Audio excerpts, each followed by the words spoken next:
Mine's working.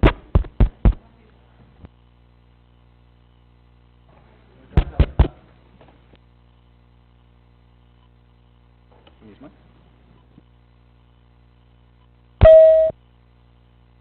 That's it. Thanks, Debbie. It's gonna hit me if it goes off like that.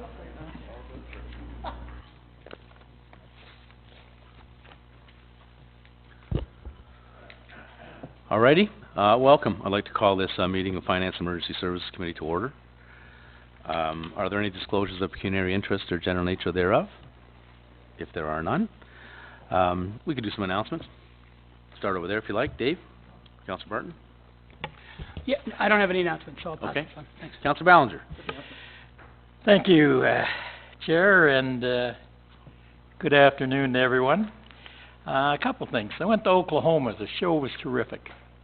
Good for all the people that are in that. I thoroughly enjoyed it. Saturday I skated in the pond with the kids. I had a great time out there. Today I can swim on the pond. It is flagged red. I flagged it red. We've lots of ice there, but there's so much water sitting on top. It's flagged red, and as soon as it's safe to go back out there, it should be as smooth as a baby's bum now. And yeah, I'll put the yellow flags up. Thank you, Mr. Chair. Councillor Bryan? Alrighty. Councillor Beach? Good afternoon. Just one little thing. Goodwood Lions are having their family skate this Friday night if it freezes. But they will be having chili and hot dogs for sale in the hall and some activities for the kids in the hall if the weather doesn't cooperate on the ice. Thank you. Councillor Hyatt? Nothing? Just one very quick announcement. This Saturday night at the Sanford Hall is Yuck Yucks. It's a great event. The money all goes to the Sanford Community Association for projects in the community, so if you have a chance, this is their second year. It was a great time last year, so tickets are available at the door. I think that's all.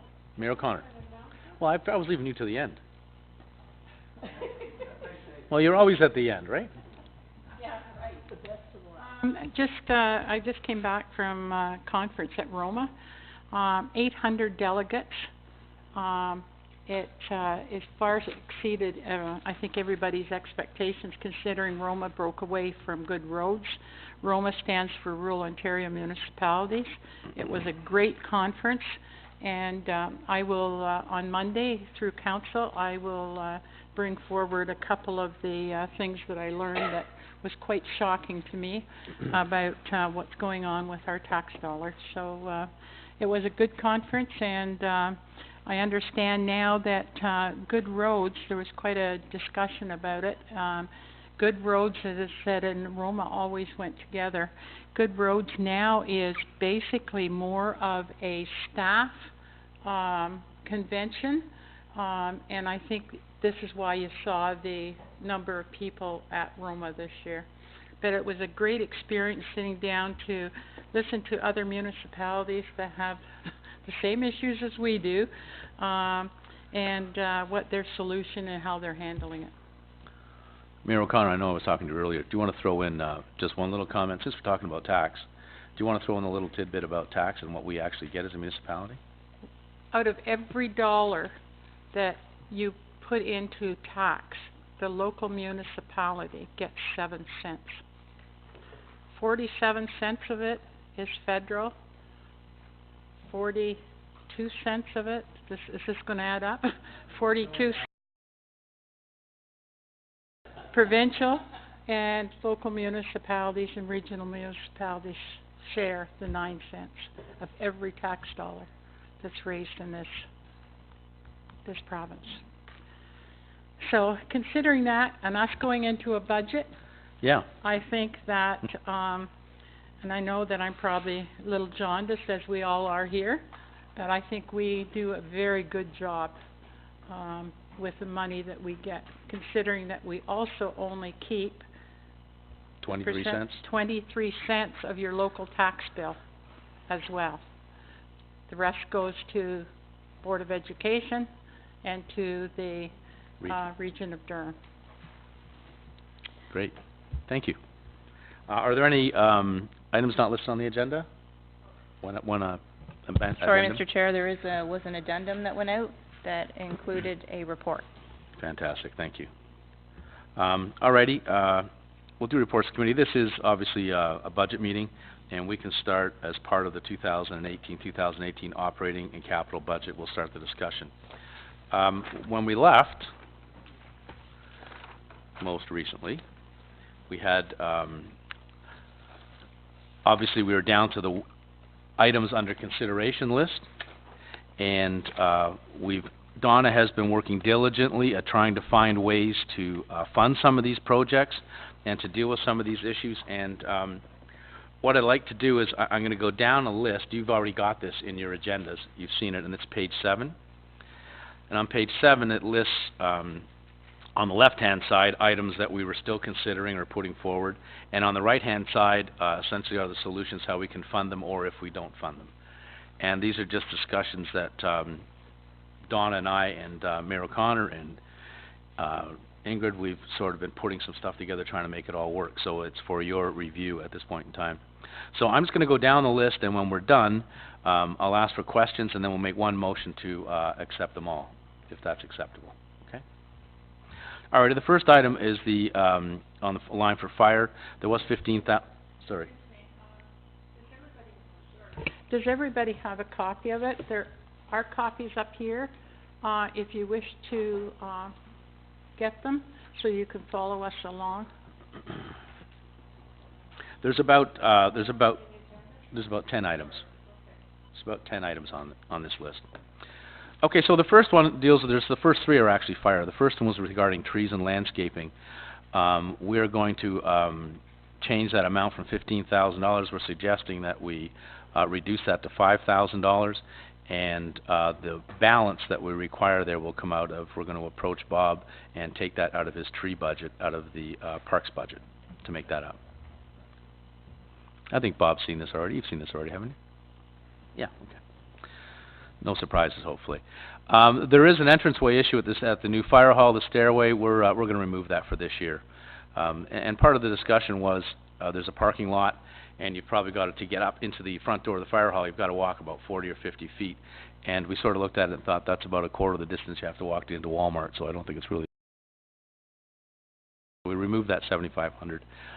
And on the $25,000 regarding exterior lighting at the fire hall, we're gonna work on getting some shades put on some of those rather than replacing all of those fixtures, and we've reduced that to $2,500. We have left in this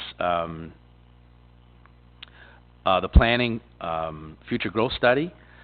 This is regarding Phase 2 lands, and we'll be taking that $30,000 not out of tax levy, but we'll be taking that out of the planning reserve, which is pretty appropriate. We did get a request from the building department for an assistant 1 day per week, and we've left that in, and that is tax levy at $8,341 a year. Clerks has applied this year for part-time staff. It's an election year, and we have a number of things going on, and $15,000 of that will be out of tax levy, and the other $15,000 will be coming out of the capital budget. Clerks, door-to-door licensing. This was sort of phrased incorrectly. The actual cost of dog licensing in the township is a total of $3,321. It showed an income before, and there isn't an income. But that $3,321 is split between us and Scugog. Yeah, the income is included in the budget, in Andre's budget. Right, it should have been in the budget as opposed to being on the wish list. But anyway, it comes down to essentially $3,321 a year, and half of that is Scugog's, half is ours. Okay, this item was the year-round garbage pickup from the garbage cans. It was requested that we find $20,000, and we've left the $20,000 into the tax levy. We think it's pretty important to keep our properties cleaned up. Also, the Countryside Preserve, there's two-yard garbage bin with the pickup. That was in for $1,400, and we left that in as well. And keep in mind, these are, once again, only suggestions, so if you're making notes, I'll be open for some questions. The museum parking lot expansion, we've left $1,000 in tax levy, and $9,000 is going to be funded through DCs. Oh, sorry, we got the wrong one. I'm sorry, that's traffic study, sorry. The Fields of Uxbridge traffic study, we've left $1,000 in the tax levy, and $9,000 is gonna be funded through, DCs. And this is, there was $20,000 in there to do the museum parking lot, and we're gonna watch that this summer and see if it's actually necessary to do. We know we added the dog park there, and I don't think it's totally overwhelmed with cars yet, but we're gonna watch it this year, monitor it, and see if we need to address that again next year. We had a request from the Eudora-Leasdale Lions Club for a donation towards their multi-use pavilion. They requested $10,000. We're gonna give them $5,000, and that's gonna come out of our parkland funds. Yeah. Go ahead. Thank you. So, in the past, when the new hall was built, Yep. we were equal funding partners with the Township of Georgina. Okay. On a yearly basis, they cover the majority of the costs of that hall. We pay $7,500 a year Yeah. to them too, right? Yeah, no, I'm aware of that. So we pay $7,500 a year for that hall. Our residents use it. I think we're getting a really good deal on that hall overall. Just from my perspective. And that's the home of the Eudora-Leaksdale Lions. They do most of their activities there, and people from Leaksdale go and use that facility, Yeah. as well as the Uxbridge residents of Eudora. When we're being asked for so little from that facility, I think to save $5,000, I think it's a mistake. I think we should support Eudora on this. You can bring that up when we're done. We looked at it essentially on a population basis, where the people lived, and we sort of looked at how many people were from the Uxbridge Township and how many from Georgina. That's how we sort of came up with that number. But you can bring that up when we're finished the list, if Okay. you'd like to make a motion. This is Elgin Park, Elgin Pond, the washroom renovation there. There was $7,000, and we're gonna leave that in, the $7,000, we're leaving that in the tax levy. Facilities, the senior center, they asked us for a security camera, especially in the hallway of the senior center, and that was $7,000, and we're gonna fund that through our community hall improvement fund, so it won't come out of tax levy. Also on facilities, the music hall has asked us for a pulley system for the front poles for the banners, and they requested $5,000. And we're gonna put $4,000 in, and it's gonna come out of the music hall improvement fund.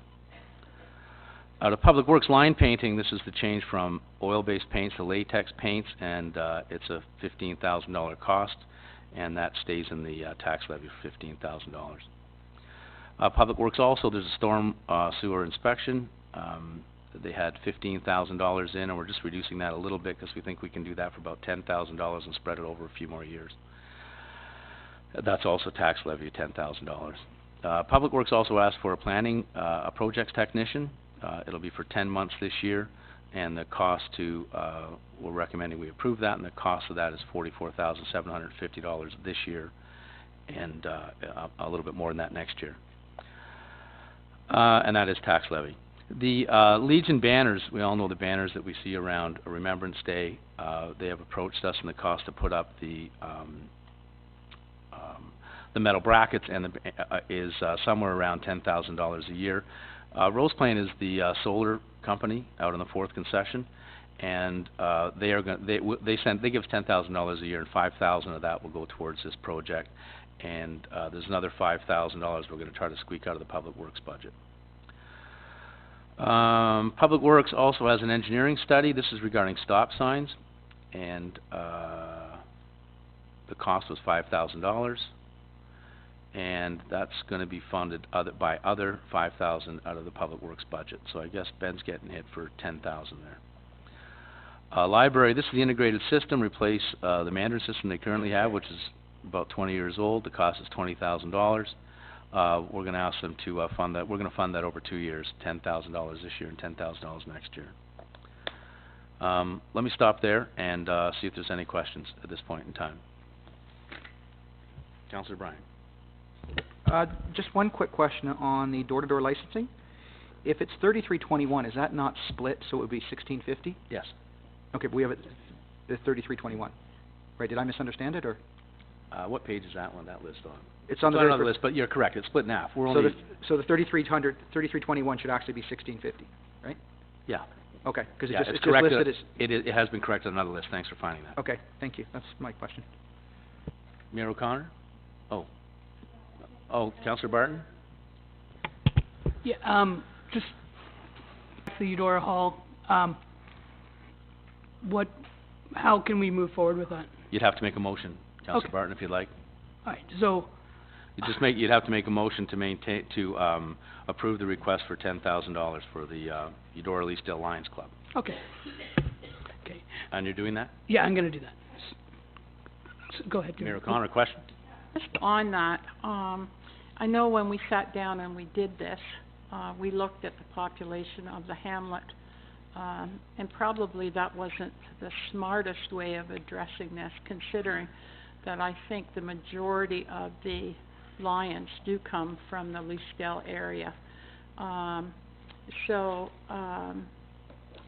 I would suggest that, you know what, maybe put that back in, and hopefully we can, I don't know whether, because we don't own it, could it not come from our community halls? It's possible, but this is a donation we're making to the Eudora Leasdale Lions Club. I not know, to but- Georgina. but Can we my- take that out of the community fund? We could take it maybe out of Parkland funds, or, we almost My- could, my we really question- should take it out of the community hall one, or the community hall one, yeah. Yeah, my question is that because it's going to a shared facility for,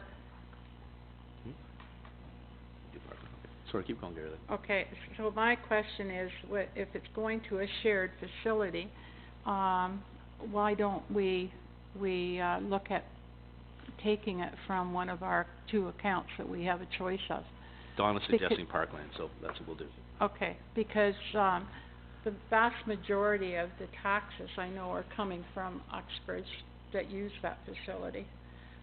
When you look at the assessment of, Leasdale, and the people that live there that use the hall, I think that probably, maybe when we went through this as a group, we didn't look at it thoroughly enough.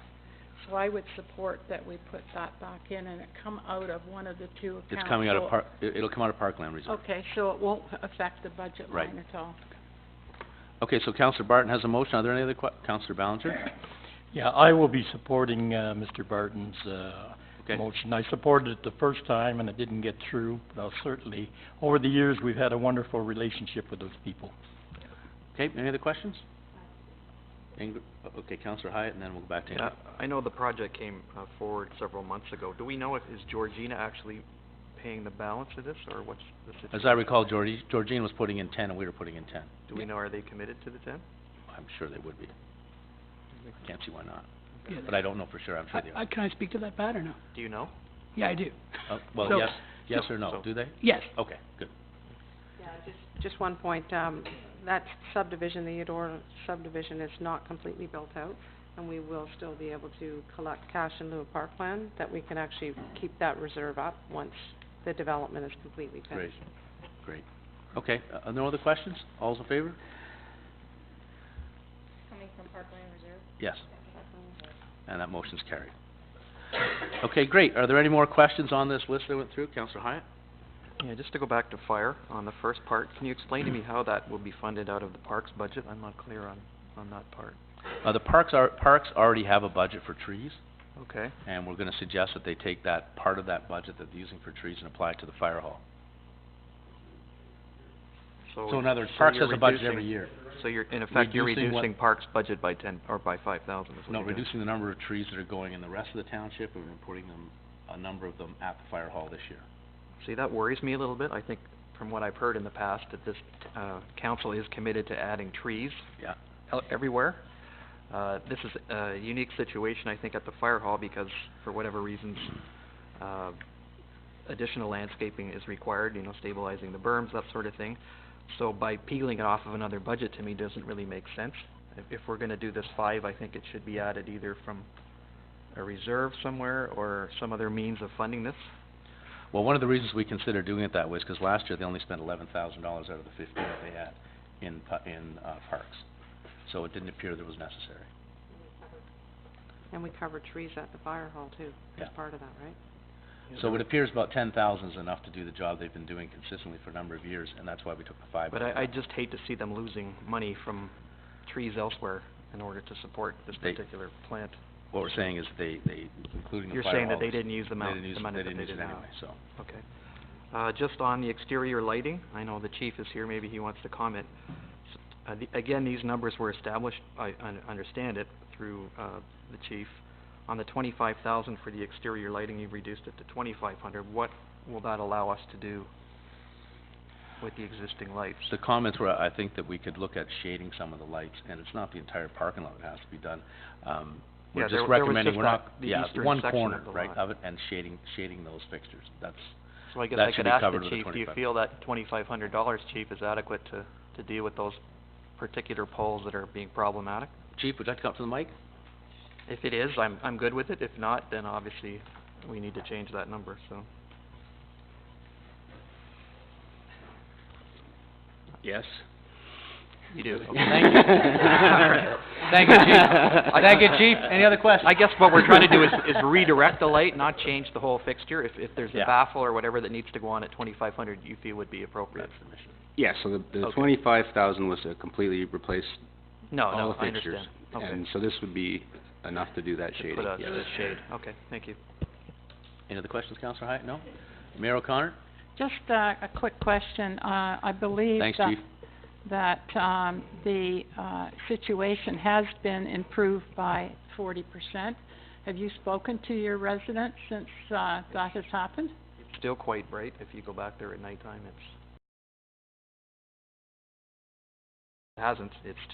it's quite bright. I mean, if you go back there at night, it looks like Yankee Stadium. It's quite bright.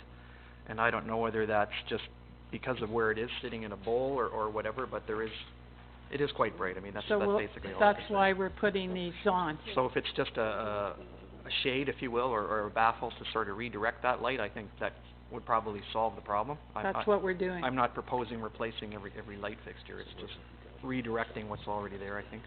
And if that 2,500 will do it, that's fine. Okay. Councillor Barton? Yeah, to you, Mr. Chair, is this an appropriate time to bring up the cycling plan and bring it off the table? Well, not yet. Okay. Shortly, though, shortly. Yep, no problem. We'll I just go wanted to down make in sure we order. didn't miss it. Thank you. We'll take care of the first part of this that we've just finished on at the top of the page, and then we'll move on down, okay? Any other questions on the comments that we've made or the recommendations that we've made? Okay, would somebody like to make a motion to approve the recommendations that we've suggested? Councillor Bryan, are there any questions or any more of those items at the top of the page? No? All's in favor? Carried, great, thank you. Okay, so the next section is, these items were tabled. This is regarding the, first ones were from Parks regarding the ball diamonds. There's 1, 2, 3, 5, 6, 7, 8 items there. And Bob, you might want to come forward on this. Sorry, We tabled these 8 items from the ball diamond. I've got 4, 5. Oh, you're missing the bottom 3. Next page. Oh, and you got, yeah, that's how much, yeah. 8. It's 8, right? First of all, we should need a motion to lift this from the table, these 8 items. Councillor Ballinger? No questions? All's in favor? Great. Okay. So Bob, what are we going to do with these items? I know that you've been working on these already, so. Yeah, just to give council an update, I've met with the group that come before council requesting the upgrades and retrofits to all the diamonds, as well as Mary Clark, the president of Youth Baseball. We discussed the fact that it's a large budget number request that they put forth, and a plan needs to be in place to address the concerns. Staff has a meeting set up this Thursday night with Youth Baseball and some of the councillors to go over things. We'll talk about Youth Baseball applying for a Trillium grant to assess some of these issues moving forward. Right now I feel youth ball has experienced an increase in their older age groups, and the level of youth baseball is increasing. That's a major factor driving the force behind these retrofits and the need for the larger diamonds. And we do see baseball go up and down throughout the years. After looking at their request that they initially put forth of $330,000, we sat down and we just said, you know what has to be done right now? What can we plan for in the future? And we feel we can come up with a budget number, reduce that number down to around $33,000. And that will address all safety needs at the Arena Diamond, both the diamonds at Bonner Fields, Uxpool Diamond, and Eldon Park Diamond as well. And those are the ones that are basically used by the Youth Baseball Association for the most part.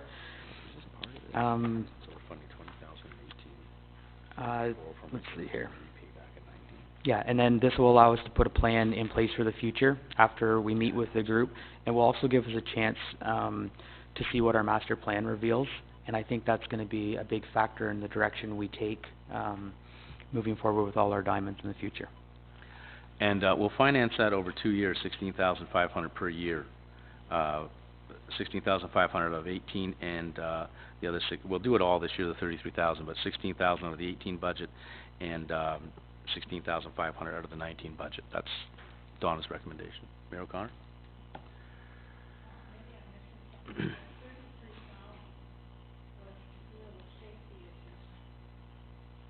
$33,000 was to deal with safety issues in 1 year? I think we are. The $33,000 is going in 1 year. We're just financing it over 2, Mayor O'Connor. Oh. We're doing it all this year, Okay, but we're financing it over 2. all right, We're just borrowing from a reserve and then repaying back the reserve next year. okay. But next year, you're gonna still have a huge,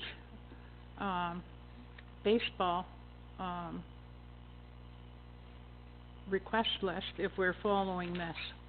But I think you recall the conversation we had with them. We're going to work on some Trillium grants with them and a number of other funding measures this year. These will make sure we're good in 18, and hopefully we can have some success with Okay, Trillium. so the safety issues will all be dealt Yes. with in 18, and then we'll apply, or be partners with them for a Trillium grant, or they'll have partners, and then we'll, put money in the budget to meet our requirements. That's Okay. correct, and also results of the master plan will dictate some future growth or direction that we may have that will give us other opportunity from that as well. Okay, thank you. Councillor Bryant. Then Councillor Hyatt. Couple questions, Bob. I guess I misunderstood. I thought we were going to get a report back on this, on where the 33 is actually going to be spent. Maybe that was my mistake. You were never coming with a report? No, I was just coming back, just asked to Verbal? come back with, yeah. Okay. And I wouldn't have had time to put a report together. We've just been finalizing numbers from getting quotes from these fencing companies. Okay. When I first had the first quote that come in was quite high and didn't expect it to be there. Met with another company, and in fact the pricing was on target, but we've been working the last few days just getting these numbers for today. Okay, and I guess my next question is, because it's a safety issue, is safety not done every year? Is there not ongoing safety, like you would have done safety on these last year, safety on the year before? Absolutely, yeah. So why do the safety issues now come up under a wish list as opposed to regular maintenance? I was asked to bring it up under the wish list. I Okay. had it in operating budget and asked to refer it to the wish list as a result of the group with all the requests. They bundled them all together. So I guess my last question then, so we would expect to see more safety requests next year as well, or should this save it for a couple of years? Or Yeah, what is this should clean things up. A lot of the safety things that we're looking at doing is wear and tear items. So if you get like a fence that starts to curl from people running into it and stuff like that, after so many years it needs to be straightened up, or a pipe needs to be straightened.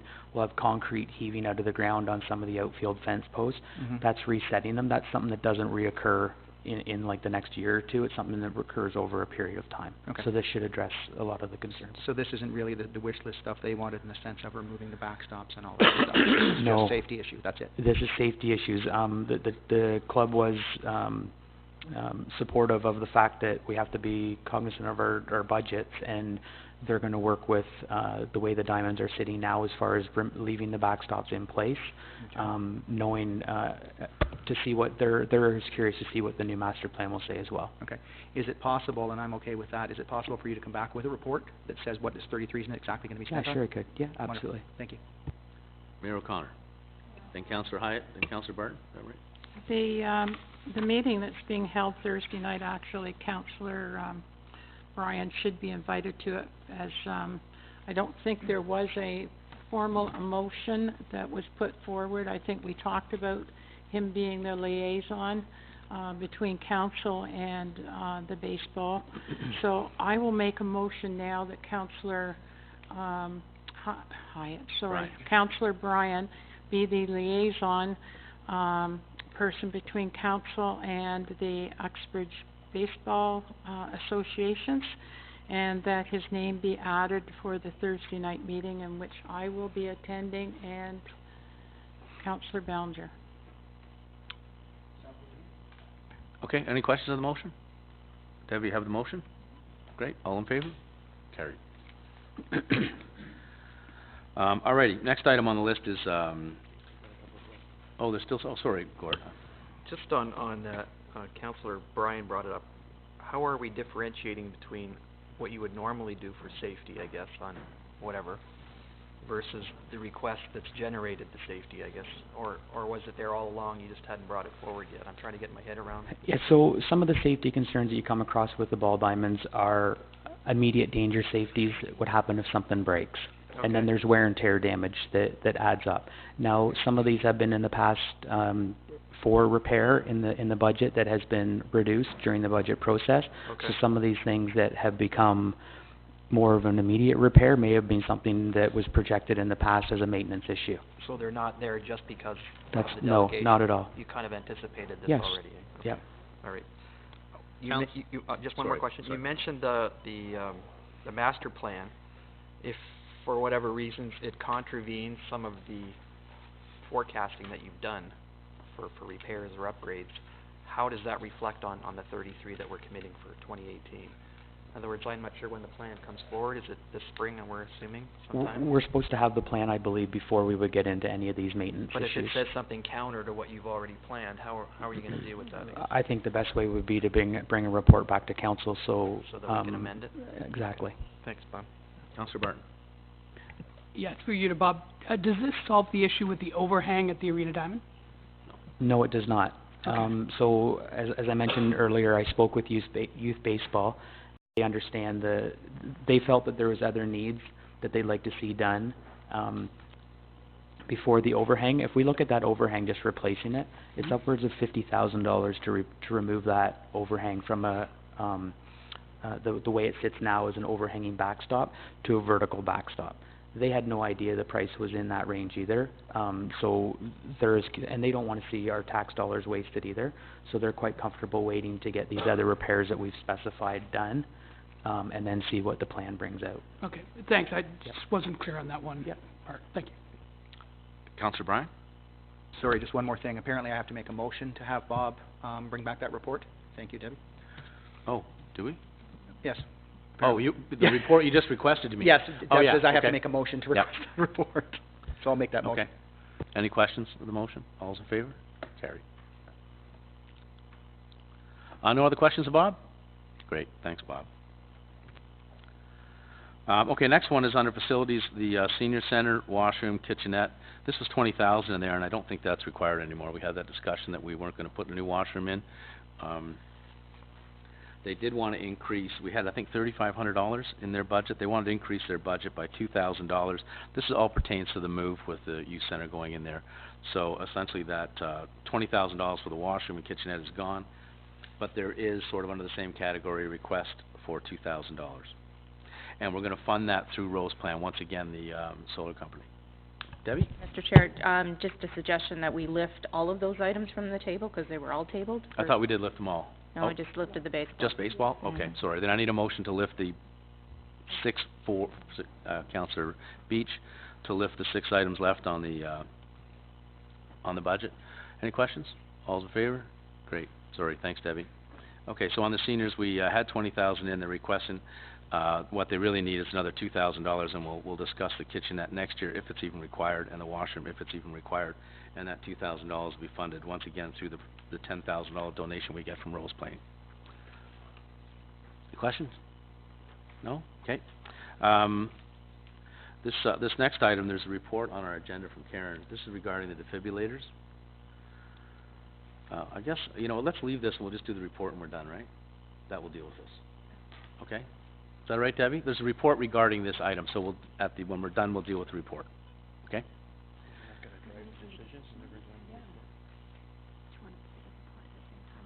Unless you want to pull the report now and go through the report. Do you want to do the report now? Okay. This is a report from Karen Rill.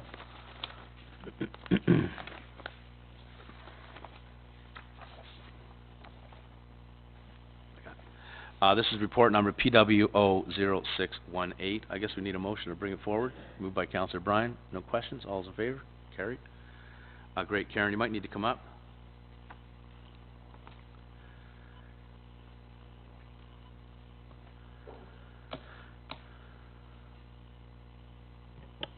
Okay. Question of the report. Councillor Hyatt. Hi, Karen. Just on your third paragraph, it says, if the community center is already monitored, there is no extra cost to monitor. So that's the security system alone, correct? That's correct. So how many of those do we have other than Zephyr, I guess, or the two? So it would be an additional... Oh, in the senior center, sorry. So it would be approximately another additional 1,000 to have the defibrillators monitored in those two. But not monitored, set up to be What's, monitored. sorry? Set up to be monitored. Yes. Will you put your mic a little bit closer, Karen, Sure. just so they can hear Yeah. you on TV? So if the hall is already monitored, Right. there's no additional cost to monitor the defibs. I see. Okay. But the halls, But to the set it up. defibs are not hooked up right now to the monitoring company. And that is the senior center, Goodwood, and Sanford. Okay. So there would be And no Zephyr. additional charge once Zephyr is it's up. not monitored in any way at all. So But sorry, you're saying Sanford is monitored? Sanford is monitored for fire, yep. Oh, for fire, Mhm. sorry, okay. Mhm. Okay. Thanks for that. Councillor Barton? Through you to Karen. Hi, Karen. When you pull these out of the package and it's giving you instructions, is one of the first instructions to call 911? That's correct. Okay. Fair enough. Just, everyone has a cell phone in their pocket right now. The concern is, Dave, is that, if you have someone, say you have, the halls are not staffed, so, for example, Goodwood, Sanford, and the senior center is not staffed. Mhm. So if you have a single person there who's got, and a single rescuer, that person then, do they call 911? Do they go to the person and do the defib? That's the problem. Will they, what is the decision? So then if they're monitored, 911 is cut off automatically, so the person can go to the person that's had the episode and deal with that rather than taking the time to call 911. I think part of it too is that you could be at a hall and not know the address of the hall, whereas if it's monitored, it's automatic, they know where they're That's it, gonna yeah. go. People may be in a hall and they say, where are you? And say, well, I'm somewhere in Sanford. So Okay. that's part of it too. Mhm. Okay. Mayor O'Connor? The comment that everybody carries a cell phone, I know I'm a bit of an ostrich when it comes to technology, but I wouldn't have a cell phone on me. I don't carry a cell phone with me. And believe me, I don't know how to work one of these, but I know enough that if I lift it off and it's monitored, I'm going to get help. And I don't mean if I'm having the episode, but if anybody else is having an episode. So I think, excuse me, I think for the amount of money that it costs us, this is very well spent tax dollars. And I would support that the system be put in all our halls. And the funding's gonna be coming from the community hall fund, so Right. we won't be on tax levy. $2,500, is that what this comes to? Yeah, Approximately. but what's the like? Okay, would somebody like to make a motion to move that recommendation? Councillor Ballinger? Are there any other questions? All's in so, he's just moving the recommendation on Karen Rill's report? Just for information. Well, receive for information, yeah, okay. So then we're gonna go back to the budget and approve it? Is that how you wanna do this? To me, if we just move this recommendation, it's done, it's received.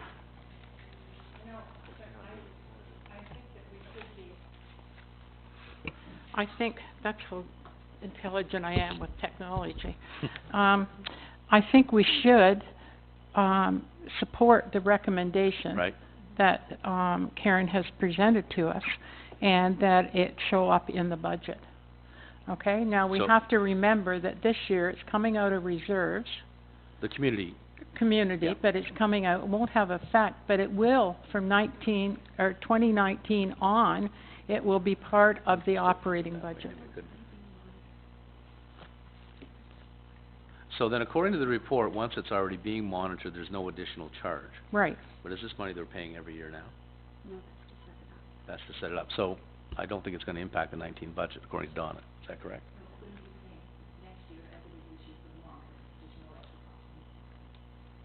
But for the ones that aren't put in, it's... Yeah, you have to use your mic, Karen.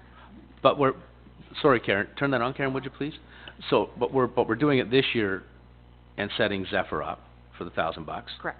And so next year, so, But next year there will be monitoring costs for Zephyr, because right now it is not monitored for anything. okay. Right. So, okay, which would be what, somewhere around the $300 a year? No, I think it, I'd have to check, Pat, but I think it's around $100 a month. Okay. Okay, so it may impact our $90 to budget next year by $100 a month. $1,200. Right. Only for that one item, okay. Okay, so, somebody like to make a motion to support support the recommendation? We'll make the motion first, then I'll go to Councillor Barton. Jack did already, so Councillor Barton, go ahead. Okay, just, if we're gonna be monitoring the DFIBs, and we're adding monitoring to the Zephyr Hall, I would like to volunteer to work with Karen to work at possible extra automation, like wireless thermostats, maybe door locks. There's a ton of technology that's come out for smart home that may really help us with our halls. And it's way less expensive than the commercial types of equipment that we've looked at in the past. So I'm sure, yeah, Karen, appreciate you talking to her after, for sure. Okay, great, thank you. Any other questions? You're looking, why? Okay, so we have a motion to support this recommendation, to support this report, and it was moved by Councillor Ballinger. Any other questions? What? No. No, support it. Mayor O'Connor suggests we support it. Okay, do you want me just to receive it now, and then we go back to the budget, then move a motion in the budget? Would that be easier for us? It's whatever you wanna do. Well, I just whatever's easy. support the recommendation, it's just be received. Okay, So- and then we'll go back to it in the budget. Okay, we're on that line anyway. Okay. Mayor, Councillor Ballinger, that's the motion you're making to receive the report? Receive it Great. here and go back to the budget, and I'll Okay. give you a motion to support it. Great, thank you. Any other questions? All's in favor? Carried. Okay. So let's go back to, the line item in the budget. Where are you? So we have in the budget right now, we have to make a motion on this one. So we need to make a motion now, that line item that says wireless access to the defibrillators, we need to make a motion to, spend $2,500, and it will be coming from the Community Facilities Fund. And then we'll add $1,200, oh, that's in the $2,500, isn't it? The $1,000? Or is that for next year? So it's 2,500, 37? Oh, for the rest of the year. Okay, so the amount is actually $3,700. The motion would read that we, contribute $3,700 towards the wireless access, for our defibrillators and our fire monitoring, and it'll come from the community fund.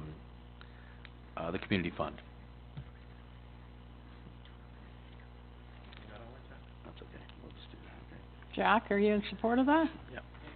Okay. Great, would somebody like to make that, Councillor Ballinger, make that motion? Great. Any questions of that? Great, all's in favor? Carried, thank you. The next item on the list is that there's actually two of them together. I think Councillor Barton wants to speak to them. Go ahead, Councillor Barton. Sure. So, first, we all have a letter from, the Uxbridge Cycling Club, the DMBA, and the Durham Cycling Coalition. Can we receive that for information? Letter. Moved by Councillor Ballinger to receive the letter. All's in favor? Carried. Okay. Actually, that's it. I'll let you guys talk about this first, and then I can answer any questions. That's all you wanted to do at Well, this point? well, no, but if you have any questions on it. I obviously support that we move forward with this. And the other addition, that sidewalk that we're taking from the Trans-Canada Trail to John Harvey, I know that it's being funded out of development charges, I believe. I don't recall. Part of it was, I think. Out of development charges? 48,000. 48,000 of Out of development charges. development charges.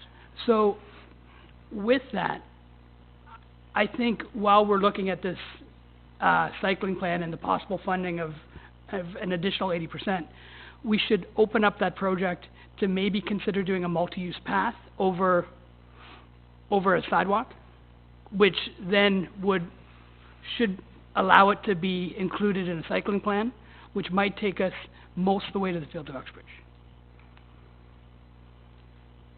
Anybody got comments? I'll speak. Go ahead.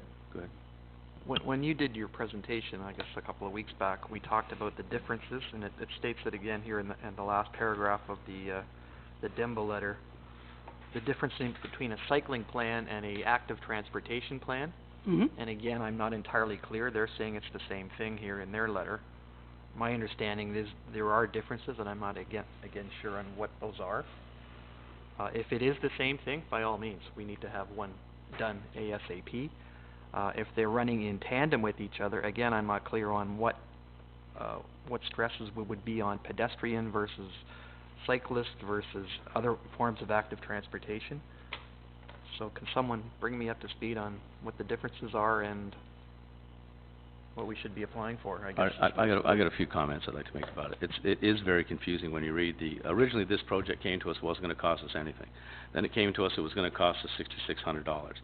Now it's in here at around $45,000. From what I've read, regarding this grant, you have to have a cycling plan approved by council first before you go ahead with the pedestrian plan. You have to have the cycling plan done first. But I think where there is some confusion is that it appears that even on the front page of the newspaper, it showed somebody that was cycling, clearly not a commuter, somebody doing recreational cycling. And when you read the grant under, and I think everybody should, I hope you've all read it, under ineligible projects, there's a couple items that we should know. So we know exactly where this money's going. It's going to commuting. That's what it's going to. Taking cars off the road. That's its purpose. It says, and just a few of the items it says, it's not to, these are ineligible projects. It cannot support infrastructure whose primary purpose is recreational or tourism. It can't be for that. And it cannot be for modes of transportation like walking and driving, which is very confusing because when you're talking about, you're trying to, yet at the same time they're saying walking is not eligible. It's a really, anyway, I think the mission on this, and there's a whole pile of reading on this, as I'm sure you've all read. I was fortunate enough that I did go to the region of Durham, and I got some information off their cameras that are sitting at Toronto Street and Brock. And the grant requires that you take 2 times, one during the week for 2 hours and one on a weekend for 2 hours, and it's important that you do sort of a numbers game and see how many cyclists you do have and pedestrians. So on the 13th of September, according to the Durham Region camera, that's a Wednesday at between 5 and 7 p.m., there were 7 bikes and 57 pedestrians. On September the 16th, which is a Saturday, another requirement, between the hours of 12 and 2 p.m., there were 13 bikes, 156 pedestrians, and 3 wheelchairs. So there's a lot of information that, quite frankly, the grant is very confusing on what direction it's going to go, but I think what it all comes down to is it's only there for one purpose. It's there for commuting and taking cars off the road. That's it, in one word. All these other issues, the recreational cycling, it's not for that. It's not included. Tourism downtown, it's not part of this grant. It may be, even walking is not part of this grant.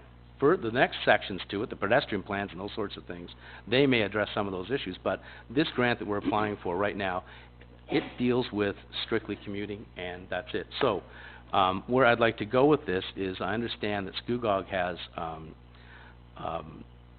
a cost of $45,000 to do their, we did one for around $100,000, and there's no way it would cost us the same as it costs a Whitby to do a cycling plan here.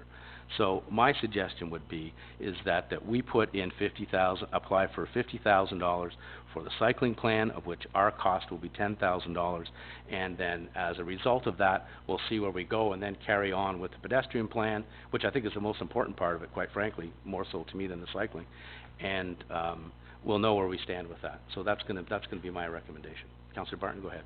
Okay. I'm just gonna use an example. So the multi-use path that council approved before I was on, from Reach and Main Street to Elgin Park, right? That, just so you can picture that is a multi-use path, okay? There are strollers, there's bikes, there are lots of pedestrians, it's fully wheelchair accessible. That is the type of path that is funded by the cycling plan, okay? When we're looking at the numbers for that, because that's a multi-use path, when we're looking at the numbers for that, they only want to know about the cyclists that are not using it for recreation, that are using it for commuting. But sorry, it says the ineligible projects primarily support other modes of transportation, including walking and driving. So, if we have a multi-use path, we are not going to put a sign on the front of it that says no pedestrians, no wheelchairs. Yeah, exactly. Right? But, so when we're doing the calculation to get approval for the project, we're using the cycling numbers. But once the infrastructure's in place, we're not going to ban other types of users. So, where I can ride my bike, someone can walk, someone can use a wheelchair. Though all those types of things can use the same infrastructure. We can do that now, right? We can do that now on a multi-use path, okay? So, when we're moving forward building sidewalks, instead I would make a suggestion that we make a multi-use path instead, because we get an 80% discount on it, if it's part of this plan. That's my suggestion. Councillor Bryan. Thank you, Councillor Barton. Help me understand, because you seem to be adept at this, how it says commuting on one hand and people walking on that multi-use path, how that qualifies as commuting. I'm missing something, obviously. So I'm hoping you can help me understand that. So, this is a commuter cycling plan, is where we get our funding from. That's where you start. That's where we start. Right. That's how we get the approval. So, and commuting is any time you're using, in this plan, it's any time you use a bike instead of driving a car. So, if I'm going to ride my bike to council, that's commuting. And I've done that before, right? So if I'm going to ride my bike to a council meeting, that's commuting. So my commute would help with the grant, okay? But also, if my daughter wants to ride her bike from Sandy Hook to the skate park, that again is commuting, because that is someone riding somewhere that they would normally have taken a car. That's also commuting. Does that clear it up, or am I making things more confusing? Councillor Bryan, go ahead. I get what you're saying. I'm still hung up on, we have to put in a plan for commuter cyclists who, in my mind, are riding from A to B to go to work, to go to wherever, go to school, what have you. Right. Now I'm hearing that we put in the commuter cycling plan, which first C stands for commuter, and now we're going to make it into a multi-use plan where people can walk on it. And then I'm getting from Councillor Malloy that walking and driving doesn't count. So that's why I'm getting misinformation. Maybe that's why I think there's really two grants here. One of them is the cycling grant that will put bikes in place of cars. That's one, and that's it. And that's what I'm suggesting we max out at $50,000. That's the one. Once you've got approval for that, and you have to have approval for that first before you do a pedestrian plan. You can't do them both at the same time, from what I read. You got to do the cycling plan, have it approved. Then once you've done that, then you can apply for a pedestrian plan. That's how I read it. Actually, the mayor wants to speak, I believe, or I can jump in. No, I don't think she's ready. Go ahead. She's ready yet. Go ahead. Okay, and I'm not suggesting we do a pedestrian plan. I'm suggesting we do a commuter cycling plan, because the infrastructure we build for commuting on a bike, you can also walk on. You can also use for active transportation. So, just like when we make a road, it's used for tractors and cars and trucks. It's the same thing with a multi-use path. You can use any type of active transportation on it. So what we build for cyclists, we can use for everyone else. So, let's only do one plan to start off with. Mhm. And my suggestion that I made to Donna was, we've allocated resources in 2018 to a sidewalk. My suggestion is that $48,000 or 42, whatever it was, 48. we could multiply that by 4 in additional funding. But first, we have to do the cycle plan. First, we have to do a cycling plan, but we can also add that to one of our projects and maybe get funding. Once you've done the cycle plan, then But, you but submit the a list cycling of plan has projects. to be first. Yes. But you can put that on the project list. Right, after you've got the approval for the cycling plan. And sometimes, and certainly in 2017, they funded a cycling plan and they also funded items off the project list. But, okay, Mayor O'Connor, go ahead. What? If you look at what it says on, Google, it says the purpose of this program is to provide direct, dedicated annual funding to Ontario municipalities to support the implementation of commuter cycling infrastructure to encourage people to get out of their cars and onto bikes for their daily commute or other frequent trips. So I am going to suggest to council members that we put the money aside for a cycling study, because we cannot apply for any money until the cycling study has been done. That's my understanding. Certainly, Brock Township, Scugog Township have received monies for this already, and I think that we need to do it, and we can make any number of reasons as to why, for instance, the project that Gord has mentioned from basically Main Street and Dominion all the way up to the fields of Uxbridge. That, to me, is where a lot of the kids either skateboard on the side of the road, or they are on their bikes, or they are walking with their skateboards and that sort of thing. So let's put $4,500. 50,000. We're gonna apply for 50,000, it'll cost us 10. $50,000 in. It will cost us 10 because of the partnership, and get this done so that in the future we can apply for maybe 25-cent dollars for sidewalk plans.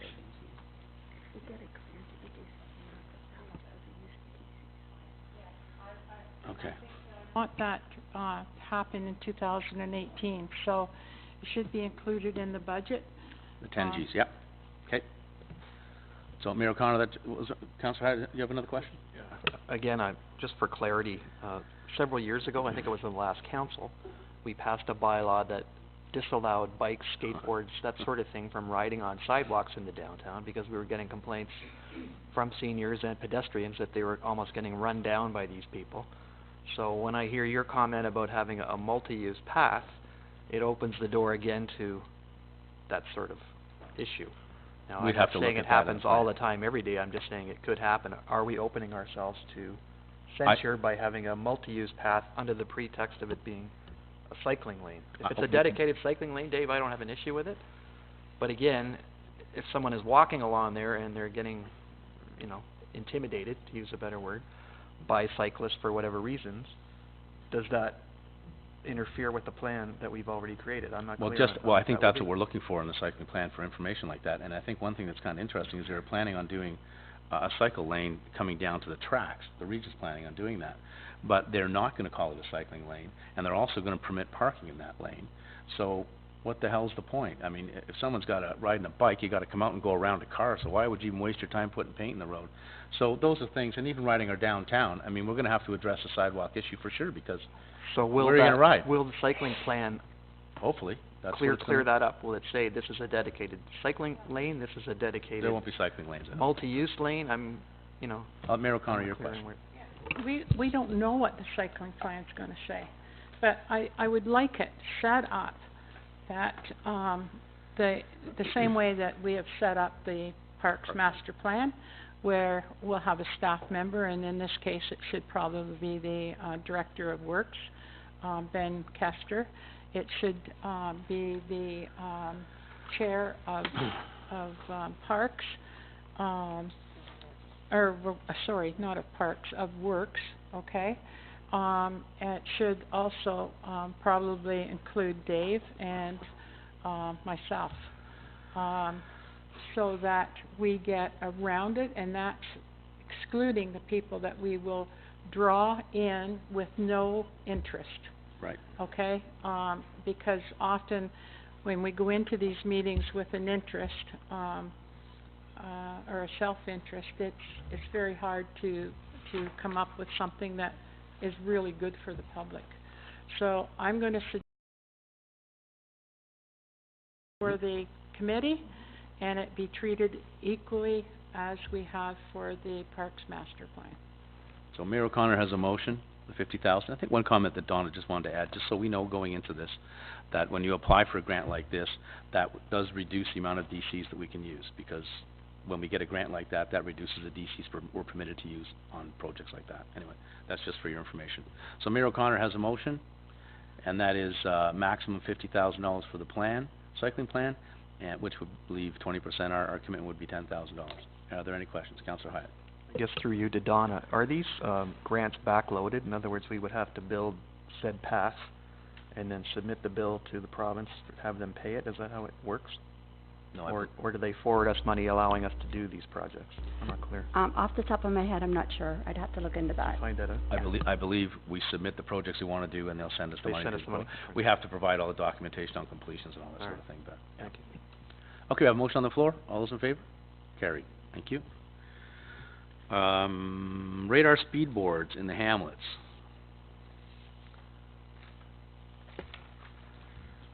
What's that? Oh, there's a report there. Okay, is that in the addendum? Is that where it is? Okay, it's in the addendum. There's a report. Pam, go ahead. Ben, these speed boards for the rural areas, is that the big ones, or are you talking about the small It's not in ones? the addendum, is it? Small ones. Small ones. So for example, for each hamlet, would you have one going each way?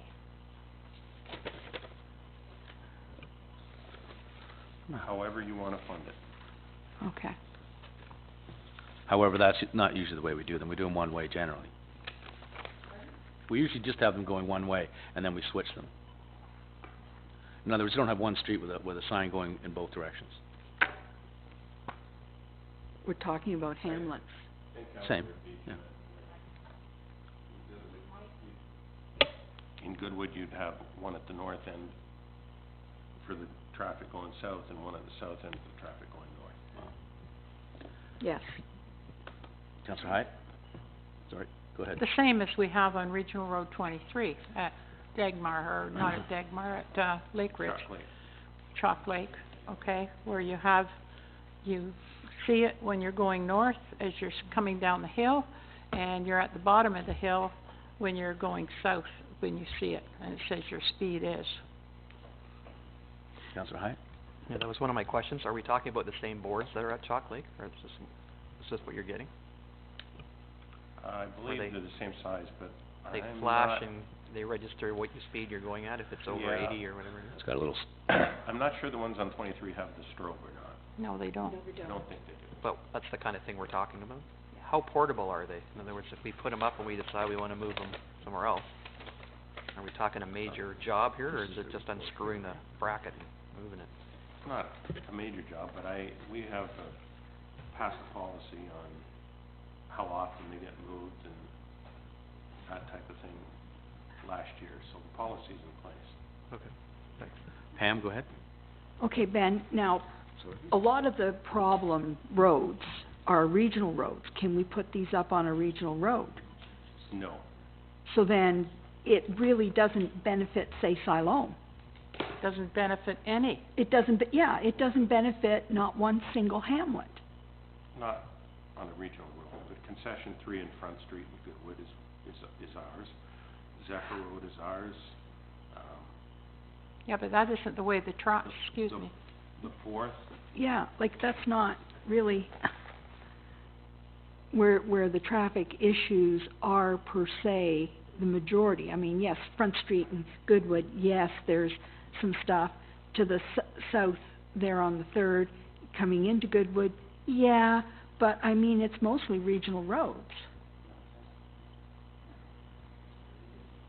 Mayor O'Connor? Although we do put them on regional roads. We put the portable sign on regional roads. Mayor O'Connor, go ahead. I think that, this is a more in-depth conversation that needs to be, with the Regional Works Department.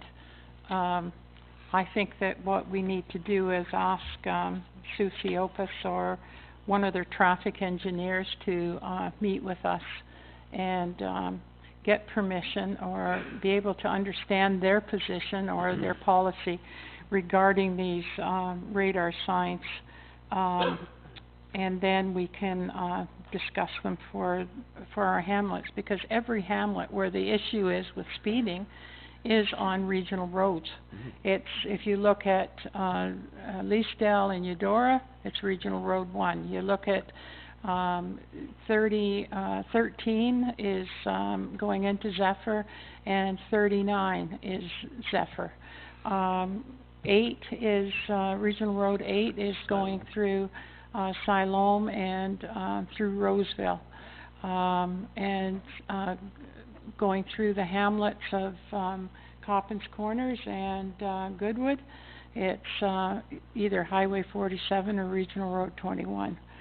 So I think we need to have some dialogue, with them, and then what we might be able to do is be in a position, maybe we can work in partnership with them and get some of these up for next year, but I think there's a lot of dialogue that has to take place this year. So we know, the report that we had recently was that we would use a trailer in the hamlets, the portable sign in the hamlets, and in the urban area we would use the permanent signs on the poles. So that's where this sort of started. So yeah, it's morphed into something a little report on this. So would somebody like to maybe make a motion to table this report to a future date? Because obviously we need to discuss it some. Councillor Barton? Great. Great. Okay, can we just vote on that? Do you want a question on that? Well, actually, a question on our Let's vote on the motion and get rid of it. Okay. Any questions on the motion? All's in favor? Carried. Councillor Barton. Okay, the next question is, have we actually used the signs that we own yet? Have we set them up anywhere? We only have the one, and we haven't, but we will this spring. That was why I wrote the report late last fall about establishing a policy on how long they stay and that kind of thing. We've used the portable one. Lots, yeah. Like the trailer one. Okay. The problem with the portable one, we didn't see it this year because they changed technology. The sign that we have, we bought new batteries for it, but the sign that we have failed and we can't replace the sign, so now we're having it replaced because now it's different technology than it was 8 or 9 years ago. So, but it'll be back out this year. Mayor O'Connor. Sorry, yeah. Councillor, you had a question too. I'll get you later. So we've had this one. Is it the sign that has never been used that we had to replace? No, that's a trailer. Portable one on a trailer that we had to replace. Okay. So why haven't we used the sign that we purchased 2 years ago? Because we really didn't know how we were gonna handle it until I got the policy passed. Like there was, if I put it up without a policy, everybody was gonna want it, and I was gonna be changing it every 3 days. I just needed the policy. Well, you know what, I can discuss, or I think this has been discussed a couple times, and to have a piece of equipment that we bought that hasn't been used for 2 years, I don't think is the best use of tax dollars, for sure. So let's get this policy done, let's get this policy passed, and let's get... Perry Street, done. right? It was passed late last fall.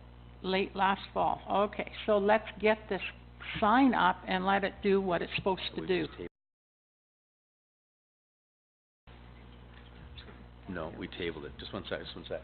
So, what we've done is we've only, we had $5,000 in the budget for that, or $5,500 according to the report, for that speed sign, but we've tabled it, but we should decide till when.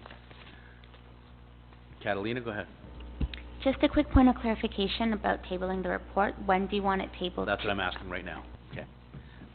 Do we have a timeline? I don't know. We have it in the budget right now for $5,500. What would you like to do with the budget item of 55? It's actually 5,000, I think, in the budget. 5. What would you like to do with the budget item on this? Well, We've tabled the report. but I we still have understand, we've tabled the report, and the report was for information.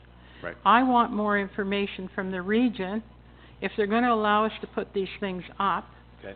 and, what kind of control they're gonna allow us to have on regional roads.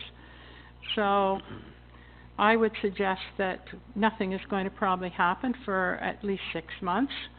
And I don't know whether we need anything in this year's budget, or you just transfer it Do you want to through.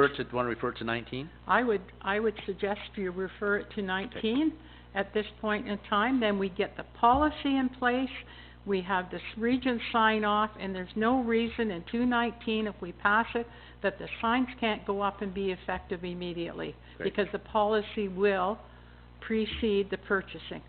Great. Question on the motion, Councillor Ballinger. I think Fred and I have the same question, so Yeah, he's okay. the ward councillor, so Go ahead. we were both at the meeting. Fred? Yeah, thank you, Counselor. Just double checking on this, we had talked originally, Ben, of putting one on Elgin Park. Is that still a go? Elgin Park Drive? No, that would be part of this report. So, Okay. just so I want to be clear on that, because I know we had talked about and we approved wanting to put one on Elgin Park Drive. And now as I'm watching this motion, it sounds like we're not getting one. Is that, or am I wrong? Because I know the residents at Showbrook were very concerned, obviously, about the traffic, and that was at the meeting that Councillor Ballinger. So I know we wanted to make sure that we did have one going into Elgin Park Drive. And I don't want that to fall through the cracks if we don't There'd be approve room one to of put these. the trailer there. I can always put the trailer there, but if you want something permanent, then We have to approve better $5,500 bucks. five, at Because- least one side. Because the trailer is, that's part of the policy, so it's gonna be moving, correct? Like 3 weeks Correct, here, yes, 3 weeks there, Correct. right? Mayor O'Connor? Well, you know, Sorry, I, Gordon, can't skip you. I brought this whole thing about Showbrook and reducing the speed Gordon. and putting in a speed bump or doing something, and council didn't support it. So now you're coming back. No, you did not support it. No, councillor, because And, we apparently you are. wanted, I wanted to put a speed bump or something that would say there are pedestrians. Okay? So now what you want is the portable sign put there, or you want a permanent sign put there. Which one? Well, first off, I recall the conversation very well. So do I. 'Cause And I what lost happened it. was, Councillor Bryan and myself were to meet with people from Showbrook, which we did. And we came back and we asked, what they wanted was to put, and I told them about what was happening down at Chalk Lake, and that's what they wanted put in. I thought that's what we were talking about No. here. And now it's just, we're talking about the region. Okay, so there's $5,000 in the budget to get a sign that actually gets affixed to a pole, okay? We have one that's not being used now. So what we've decided to do is take that $5,000 for one of these signs that go on the posts and move it to 2019 budget, because we're waiting to have discussions with the region. That's how I see it. So that's the only motions that we have here. The only other discussion was that you could possibly use the trailer there, but that would only be temporary. So I'm open to make a motion. Right now, we have a motion on the floor to move the $5,000 in the 2019 budget. And if you do that, that's only gonna leave one extra sign that Ben has, I believe one that you haven't used yet, to put up somewhere, and we haven't told him where to put it up. That's where it's at. Councillor Hyatt, and then Just- Councillor Beach. Just a point on the existing sign, I think, Ben, if I recall right, when you came forward with the idea to get this thing, you had several ideas of where it was gonna go. Am I wrong there? I think we always had planned to move it around.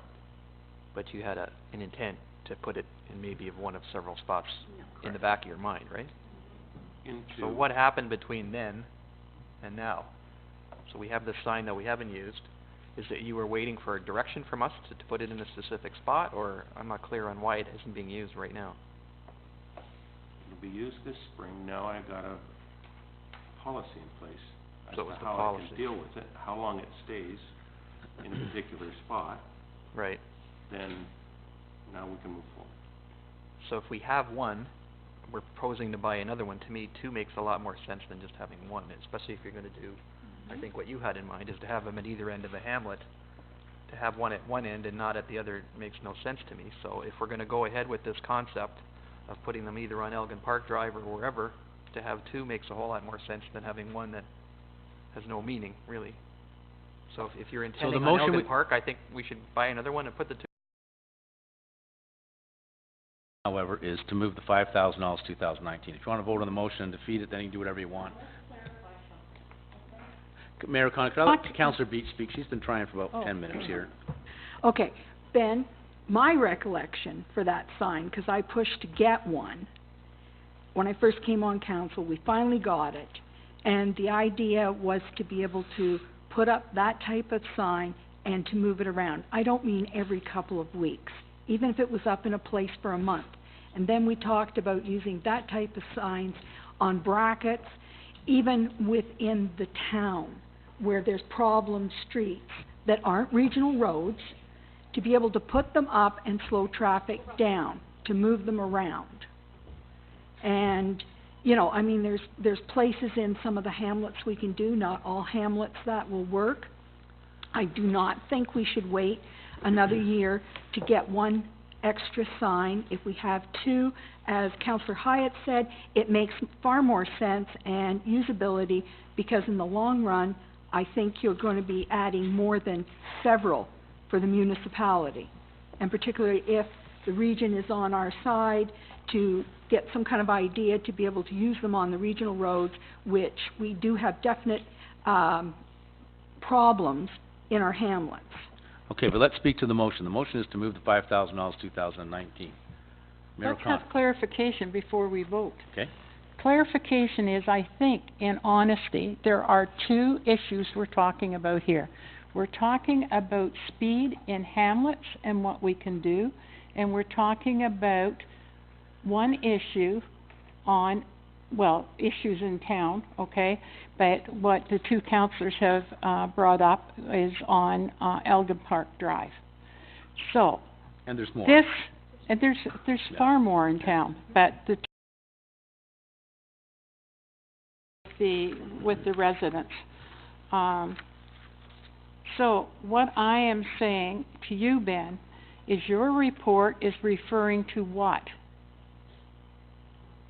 Are you talking about this for this strobe light? Is that for in town, or is it for the regional roads with the hamlets? Oh, it's for in town. Okay, so, I believe the policy said that the portable one would be used in the rural areas where there's more room on the shoulder or like field entrances or that type of thing to put it.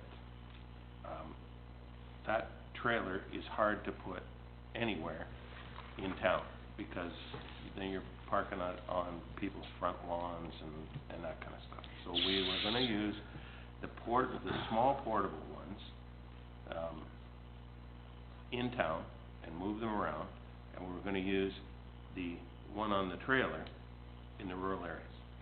okay, so this report is to deal with a permanent sign, if I'm correct. This report that we're dealing with right now is for a permanent sign with a strobe light for Elgin Park Drive. Is that correct? No. Your Turn your mic's- mic on, Ben, please. If you want it on Elgin Park permanently, then pass a resolution to that effect. I don't believe we've ever had a resolution. We've had questions, but I don't think we've ever had a final resolution from council to say, put one there. So this No. is only to buy an additional sign that can be moved from post to post in the urban area. That's what Okay. this report is about. All right. So this report here, that was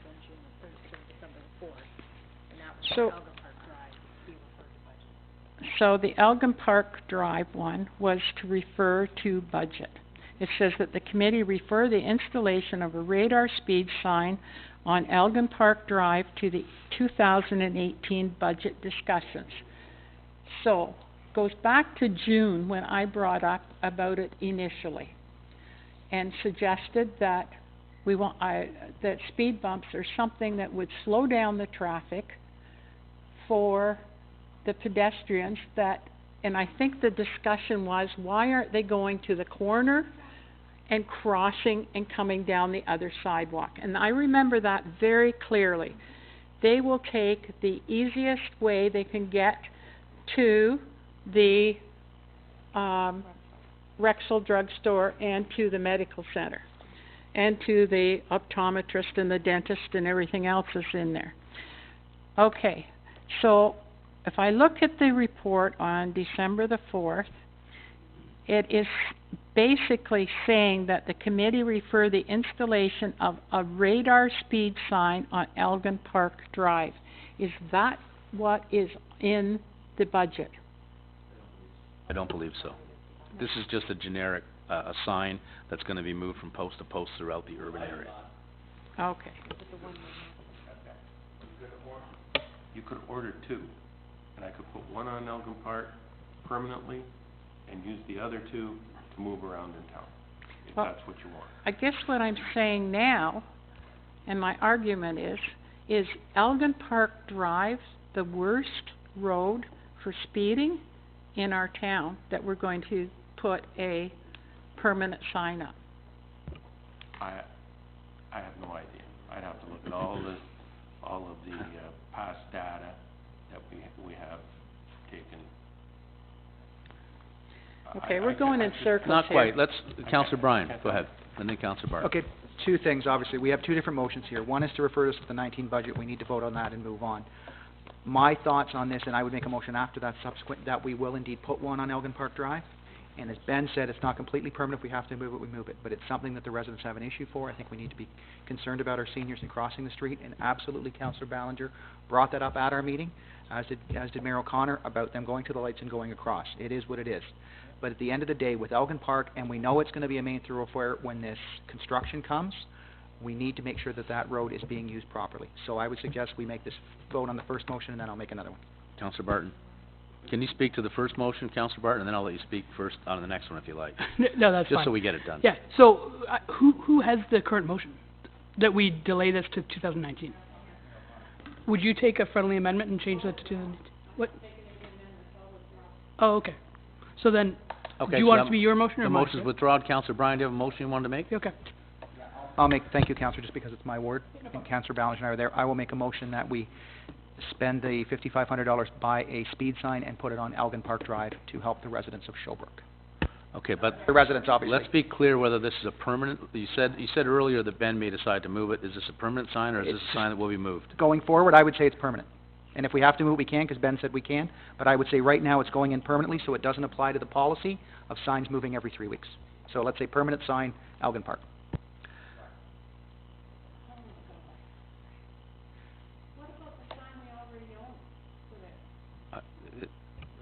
I'm assuming it would rotate around in town. Okay, Or you can use it, or we can put it up on Elgin Park Drive permanently and not have one to rotate around town. so the motion is to put a permanent sign up on Elgin Park Drive right now. Are there any other speakers for or against? Debbie? Sorry, I'm I not wasn't for or expecting- against. I wasn't expecting you. Want me to vote? $5,500 to buy a speed sign to place on Elgin Park Drive permanently, not to move anything around. I agree. That's the motion. Good. Questions of the motion? Councillor Barton, No. then Councillor Ballinger, then Councillor Beach. Sorry, Jack. All right, would you take a friendly amendment on that and make it so it's not permanent, but it's during the culvert construction project? No. Fair enough. For the simple reason that we need to get that solved, and we can jump off that bridge when we get to it. Councillor Ballinger. I'll speak in favor of the motion. Councillor Bryan and I met with the residents, and I recall the conversations prior to that. The mayor did ask about speed bumps and asked about the things on the side of the road and everything. And when we talked to the residents, the cars that come down there and the speed that they're coming, they slow up when they get to the light, not in front of where, so when we suggested, well, how would you feel about a sign that shows the speed, and it'll deter them from speeding? And they thought it was a great idea. And we also were concerned about when the culvert goes in, Elgin Park Drive's going to be used a lot more. They're not going to come down, they're going to start cutting through Elgin Park Drive. So I think it's a good motion, and I will be voting in favor of it. A concern that I have, like I can understand about the culvert, I understand construction, and I understand about people speeding on it. Like, I've got no problem with that. I don't think it should be ultimately permanent, because it will give the residents of Shubrooke a false comfort zone about jaywalking across a very dangerous section rather than walking up to the corner and being totally safe. And I think we had talked about extending the light so for the seniors to be able to get across more comfortably, which would be a great idea. But for them to cross right there, even if you get the traffic slowed down, it's still not a good place. It's an accident waiting to happen. Yes, speed has to slow down, but I don't think something permanently there is the right solution. Rotating it, because if it's not there for a month or so and then it comes back, it'll catch people's eyes much better. Good question. Councillor Yeah, Ryan? just, again, I'm struggling with the word permanent. Would you accept until further notice, something like that? In other words, I once think this he's- construction project is done and we're finding there are other areas that we could possibly move this Yeah, that's fine. semi-permanent sign to, then I think. Yes. If Councillor Barton would have said that, Are I you would have okay? said yes, but I'll take it from you. And if I can make a suggestion, He's gonna move that one around. He's gonna move that one around. Get a different wording. No, I'm just making sure that he's not. Okay, so let's because we get can't. this done. So we have a motion by Councillor But- Bryan. So does this Yeah. impact the report? I mean, there's also other users of that stretch aside from the folks at Showbrook. There's a trailhead that comes out right there at the bottom of the hill. Okay, let's call You've the got question. wooden sticks on one side and the subdivision on the other, people going to Elgin Park, so it's more than one issue here. Okay, so let's call the question. So I guess we can do this in conjunction with Ben's report. Debbie, is that how we should do this, or do it separate? What do you think? So do you have it clear? I think we all understand what they're saying. Do you want to tell us what you think we said? Moved by Councillor Bryan that we spend $5,500 to buy a speed sign to place on Elgin Park Drive until further notice. Okay, I guess my question was, does that reflect Ben's report? Because we haven't done anything with the report. Can that just be added to the report and the recommendation? You have to ask Ms. For, Councillor Bryan? Receive it for information. I'll make that motion too. Ben's report. Right. And, And okay, my so you motion. want to do a motion then to receive Yeah, Ben's report for I'll make a information? motion first to All receive those in Ben's favor, information. all those in favor of receiving the report for information? Carried. Now, another report for Councillor Bryan. Debbie, you have that. Any questions of the motion? All those in favor? Carried. Motion as amended, I should say. So for clarification, Mr. Chair, we're buying a sign for $5,500. Right. And we have one sign that we haven't used, and we have a portable sign. Yes. The sign what's happening with this sign apparently is it's gonna stay, it's gonna be moved around the urban area, and the large sign on the trailer is gonna be used in the hamlets, my understanding.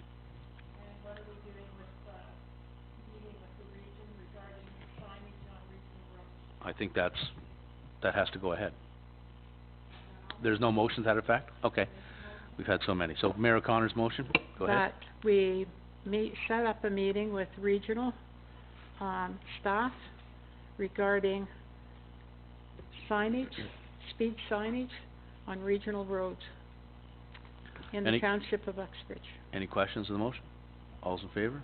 Carried. Okay, we're gonna go to the next one here is, Perry Street. This is a report, Ben Kester, and it's also, the last item on our tabled list. Yeah, I got it here, right. Any questions of, Councillor Barton, go ahead. Yeah,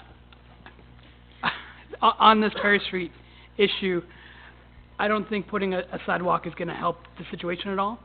I think what we might be better off to do is to give Perry Street a little bit higher priority when it comes to snow removal and salt, so that the pedestrians and people in, scooters will be safer walking up that section. There's so little traffic on that road. It will just mean something else to clean. So I you're agree gonna with- make a motion just to receive the report, receive for information? And then also direct Public Works to increase their frequency of, snow removal and salting. Okay, any questions on the motion? Councillor Hyatt?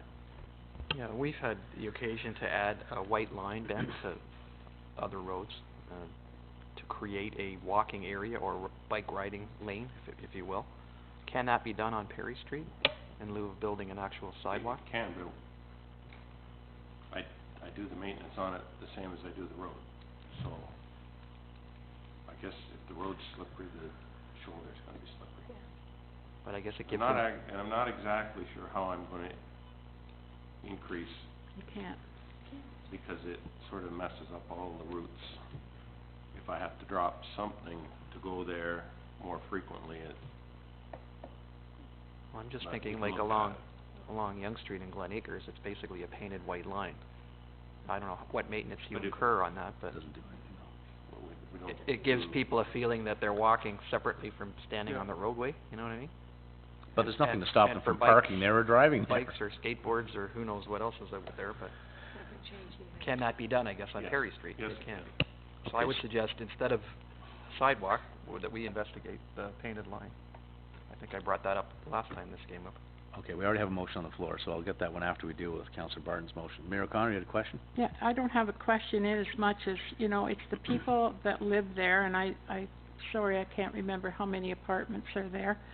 But I really have difficulty that we're going to have a different maintenance agreement for this street than we do with all other streets in the municipality. So I think that what we need to do is, if you want to look at doing sidewalks down there, that you defer it to 2019, and that,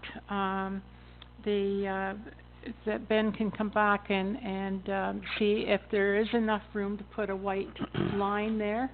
The road is, I think, of a standard. I think it's a 66-foot road, but I know the shoulders aren't paved where we have them in Glen Acres. So, I will also add to my motion that, the Director of Works look at the feasibility of, putting a white line in if there is enough room on the shoulders.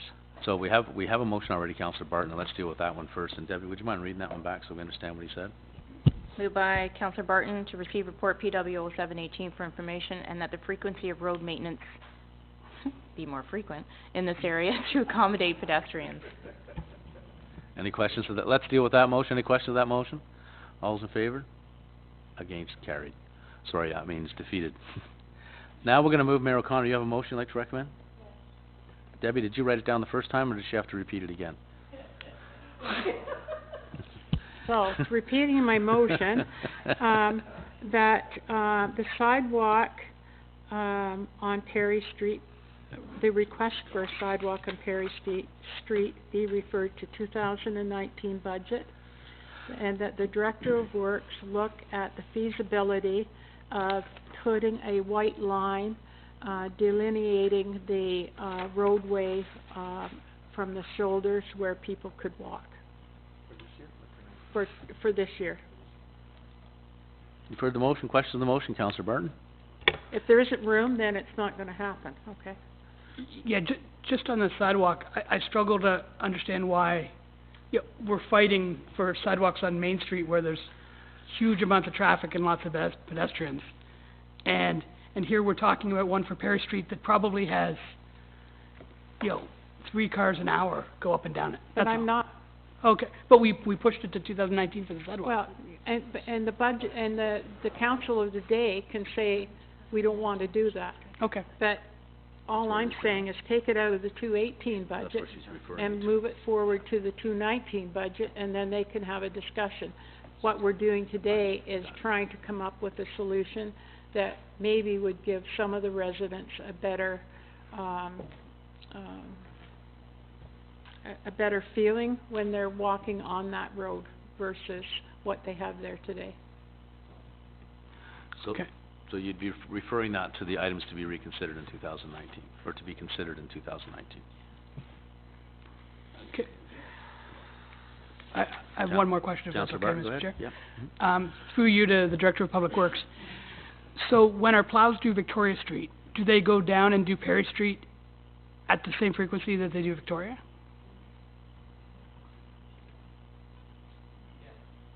Yeah, so. How did you do that, Ben? Yes, yes. Okay, so we have Councillor Bryan. I just want to make one quick comment on that. We lived on Victoria Drive for years, and those plows went by a lot when we were there because you had to keep the hospital clear and the school clear. So that street gets plowed certainly a heck of a lot more than the street I'm on now, so it's good to hear that Perry Street gets done as frequently. So thank you. Thank you, Ben / Bill. So we have a motion, Mayor O'Connor, right, on the floor? Do we have any questions on the motion? Everybody understands the motion? It's been referred to the 2019 list of items to be considered. All those in favor? Carried.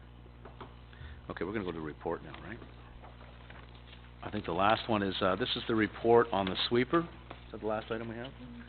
Oh, these are, I should just quickly go through these two. You'll notice on that list also at the very bottom are the 2019 items. I'll move them all in one motion. Does anybody have any questions on any of those? No questions, Councillor Barton? So, I just want to be clear, with the pump park item, can we now apply for a Trillium grant because that's a budgeted item? It's a 2000 item, and when we put this into the budget, we asked for him to come back and explain to us what the long-term costs and maintenance would be on that project. So when that's done, then council will vote on it again, and then they can apply for it. That's my understanding. Okay, so, again, just to be clear. There's another presentation required to answer questions that we gave Steve and said there's issues we have on the long-term maintenance of the project. We need to know the costs, and we need to know are they verified, and then come back, and then together we will apply for the Trillium grant. That's my understanding. And I get it. Now, when that takes place, I just want to make sure that we won't then hear, no problem, next year you can apply. That we can apply at that point, because that's what we heard in the past. I can't speak for what council might say when it comes up. I'm just telling you, that's the understanding we have right now. That's the way we're proceeding with it, as I understand.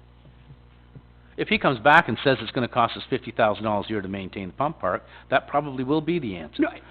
No, I get it. But in the past, we couldn't apply because it wasn't on a budget anywhere. That was part of it. There were also still questions. And all we're saying is during this budget process, when this item got put on the 2019 budget, we asked Steve to come back and answer some questions for us because we were concerned about the long-term maintenance and the credibility of the costs. That's where it was in budget. Okay, and I'm fine with that. Thank you very much. Ingrid, Can I just make a point? Sure. There are some unanswered questions for sure with the pump park. Long-term maintenance is one. The second issue is whether or not there's going to be sufficient parking with the skate park in full operation and the pump park being in full operation, and that's the kind of cost that everybody needs to know. The second thing is that we should have a formal motion from council because it's a group that's applying, not the township, because it is something that's going on municipal property.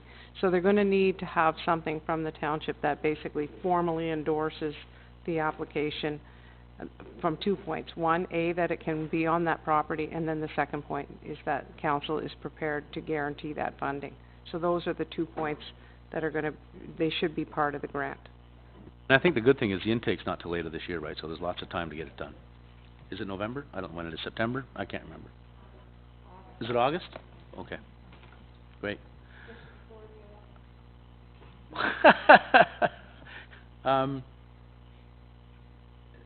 Am I okay? Have I passed everything I was supposed to pass, Debbie? I need to call this question? Pardon me? Okay, this is Mayor O'Connor's motion, right? Oh, you're talking about this list of 19? Oh, okay. Councillor Hyatt, question. Yeah, just a few questions. On the staffing, I know this doesn't apply till 2019, obviously, but is there a way that the supervising staff for each of those departments could come back prior to the next budget and say, you know, we need to maintain this person in this part-time role because, do you understand what I mean? You can You've ask got them it to do that, of year course. to year here. There's that as well. If we've already, put money aside in this year's budget, let's say for contracted garbage, line painting additions, does that not reflect in his next year's budget for line painting, for instance? We do So- a two-year budget, Gord, and that's why it's listed in 18 and 19. So if we add an item to 18, we make sure we add it to 19 as well. But when he brings his 2019 budget next year, line painting will be in there as a normal item, Right. would it not? It wouldn't be on the wish list for 2019-20, yeah, okay. These are items that we've asked to go to the 2019 budget.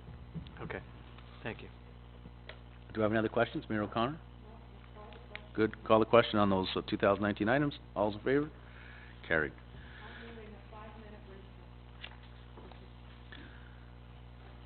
All right. Okay. Well, we only had one more report to do, and then we can move on to the other stuff, but we have one more report, and that is that's the report number PW0918 of Ben Kester regarding the street sweeping. We've discussed this already, and Ben's come up with some new ideas regarding that. Ben, do you want to go for that? Report's been moved by Mayor O'Connor. Are there any questions? All's in favor? Carried. Thank you. That was good. Now we can go on a break. 5 minutes. It'll probably be longer, but 5 minutes will do. When we're finished. Yep. Yep.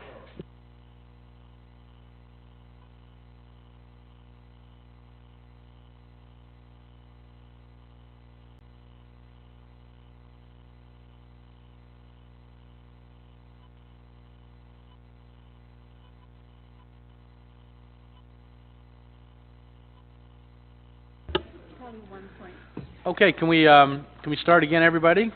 Just a couple things I got to go through. On the capital list, there are a few items. I'll just go through them with you very quickly. With regards to bylaw, they had discussed buying a truck.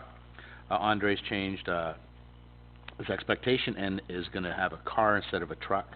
So he'll have one truck and one car in future. So that reduces the capital budget for bylaw by $10,000. In Public Works, we had excess of OCIF funds last year of $45,000, and we're going to use that to go to the work being done at Concession 3 and Webb Road. Development Services, the planning, there was an additional cost that we missed in the insurance and the planning, so that put us back up $10,000. So, also under planning administration fees, is this an increase, Donna, or decrease? We're going to increase, so we're going to increase some of the fees.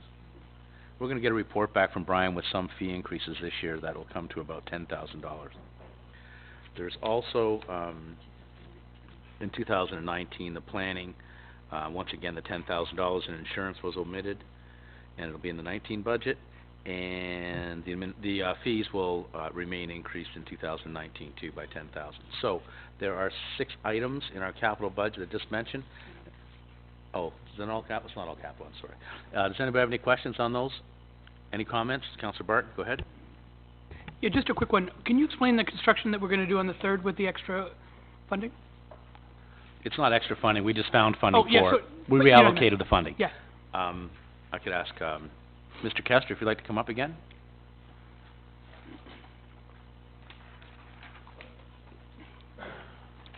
Thanks, Ben. So, just to clarify, it was always in my budget. Mhm. It's just a Funded. change in how it's being funded. Okay. Any other questions? Well, but what Just- what is it's it? the Just it's the second year of gravel. oh, okay. Thanks. Are there any other questions? Okay, would somebody like to make a motion to move those 6 items? Councillor Barton? Okay, can I give them to you after? Debbie? Great. Okay, any other questions? No? All those in favor? Carried. Okay, where am I other than Earth?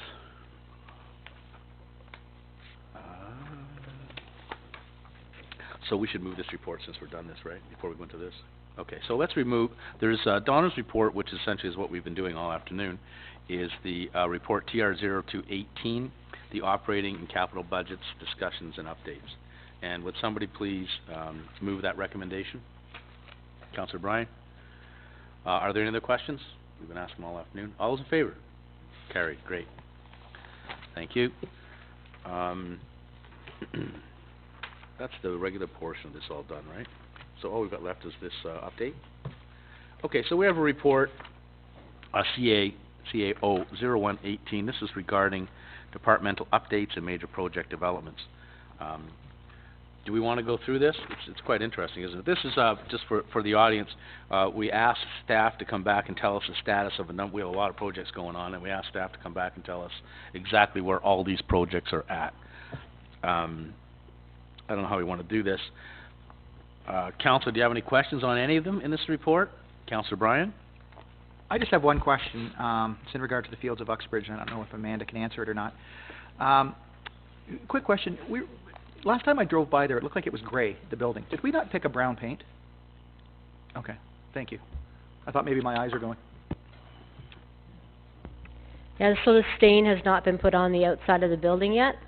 I thought that they were going to mix it in with the concrete, but apparently they don't. So we're waiting to, they can do it up to -3 apparently, so they might get it done before the spring, or they might wait till the spring. So it just depends on weather. But yes, it will be a light brown color. So they're not with the concrete? Because I thought that was the whole idea and the beauty behind it. Yeah, that's what I thought as well, is what they were going to do, but I guess the company that does this, Stubbs is the company that does this concrete. Yes. They prefer to have the stain go on afterwards. So it's all lined up to have that to be done, but it's not done yet. Thank you. Mayor O'Connor. Okay, I have an issue with that, because one of the reasons that I thought it was a great idea to have the concrete colored in the first place is that the fact that if it got chipped or whatever, it wouldn't show. So now we've got a gray concrete. We're going to paint it brown, and it's going to get chipped, and there's going to be gray showing. So the maintenance level has just increased. So I think we all need to go before it's painted, have a look at this building and say, do you want it painted or not? Because there's nothing worse than seeing chips out of things, and we know how, especially in an environment like that, what it's going to look like if there's hunks taken out of it for whatever reason.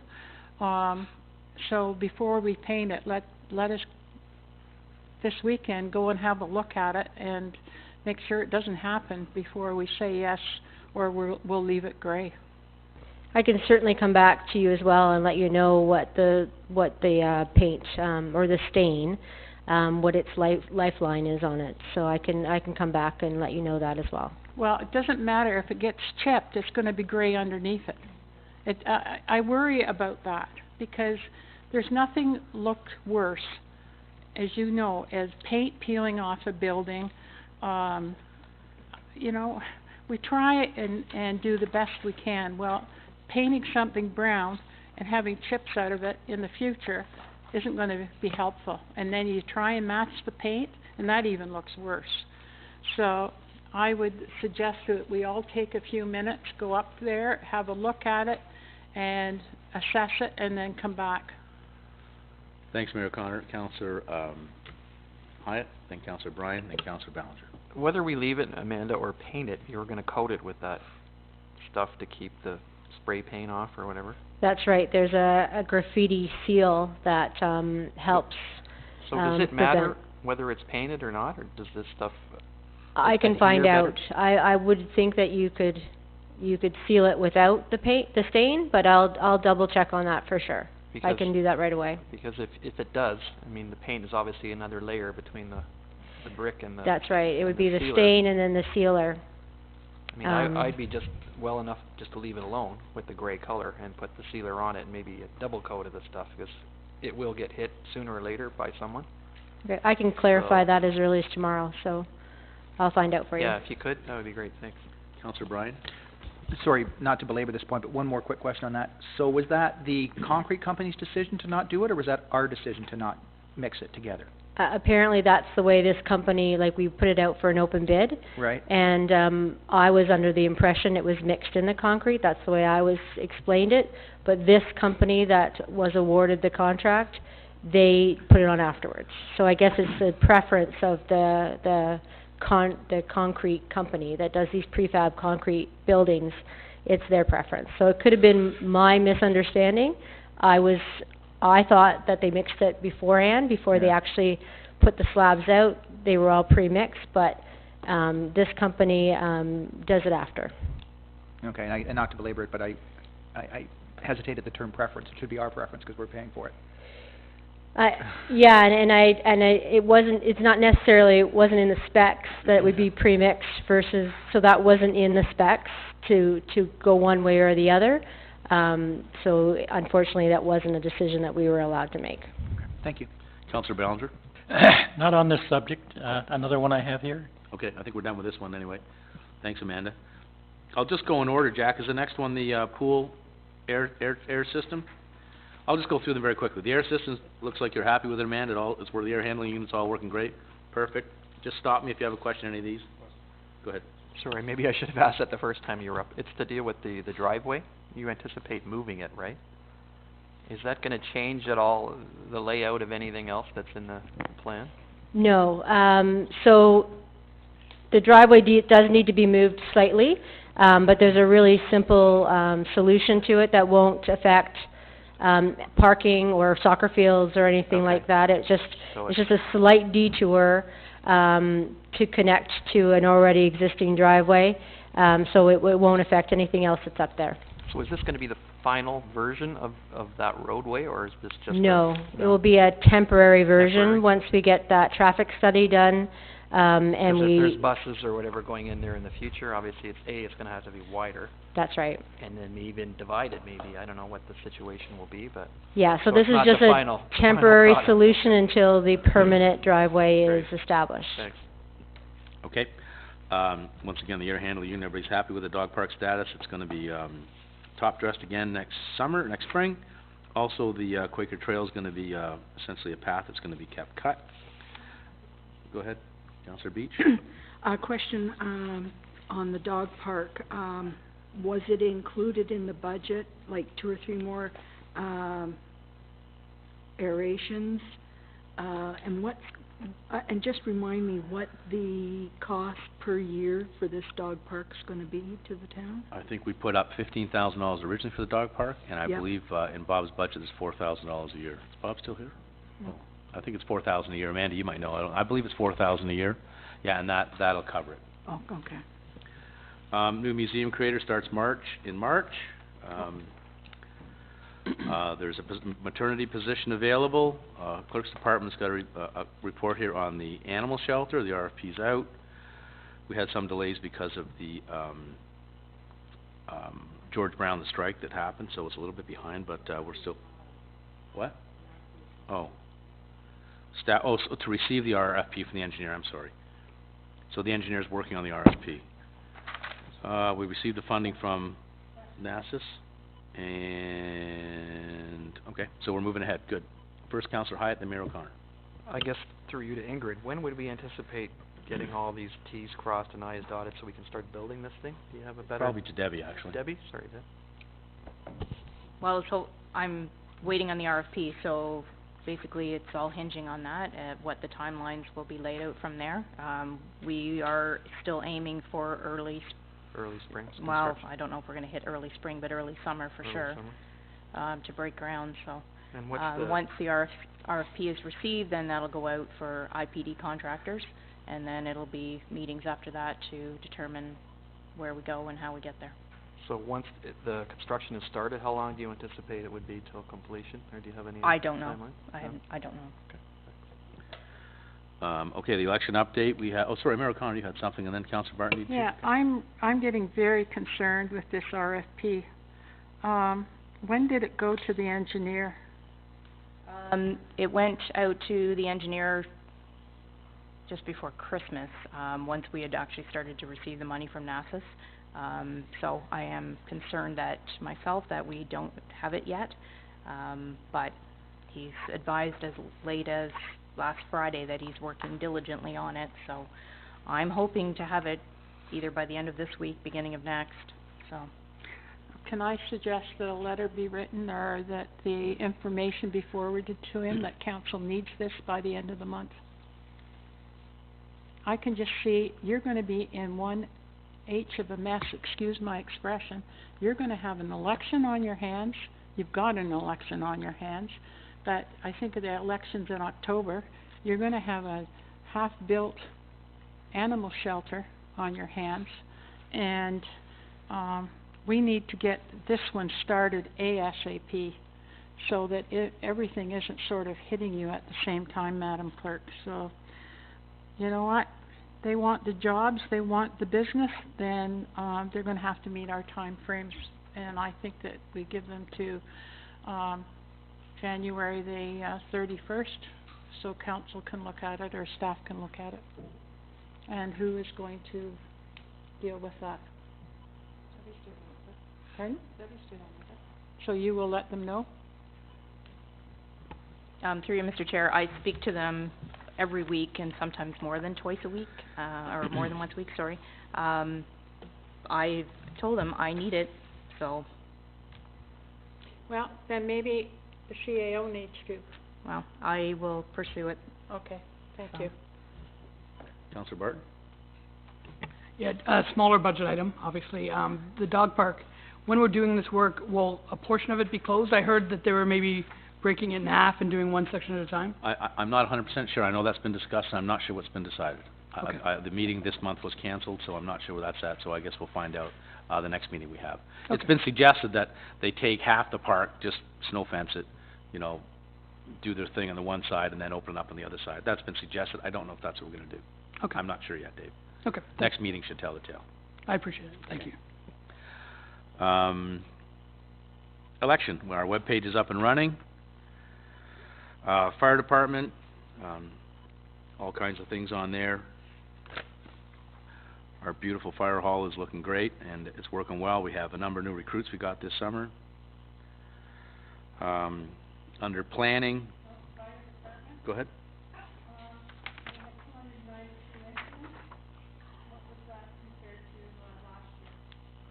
I think it's down a little bit by about 15 or something like that.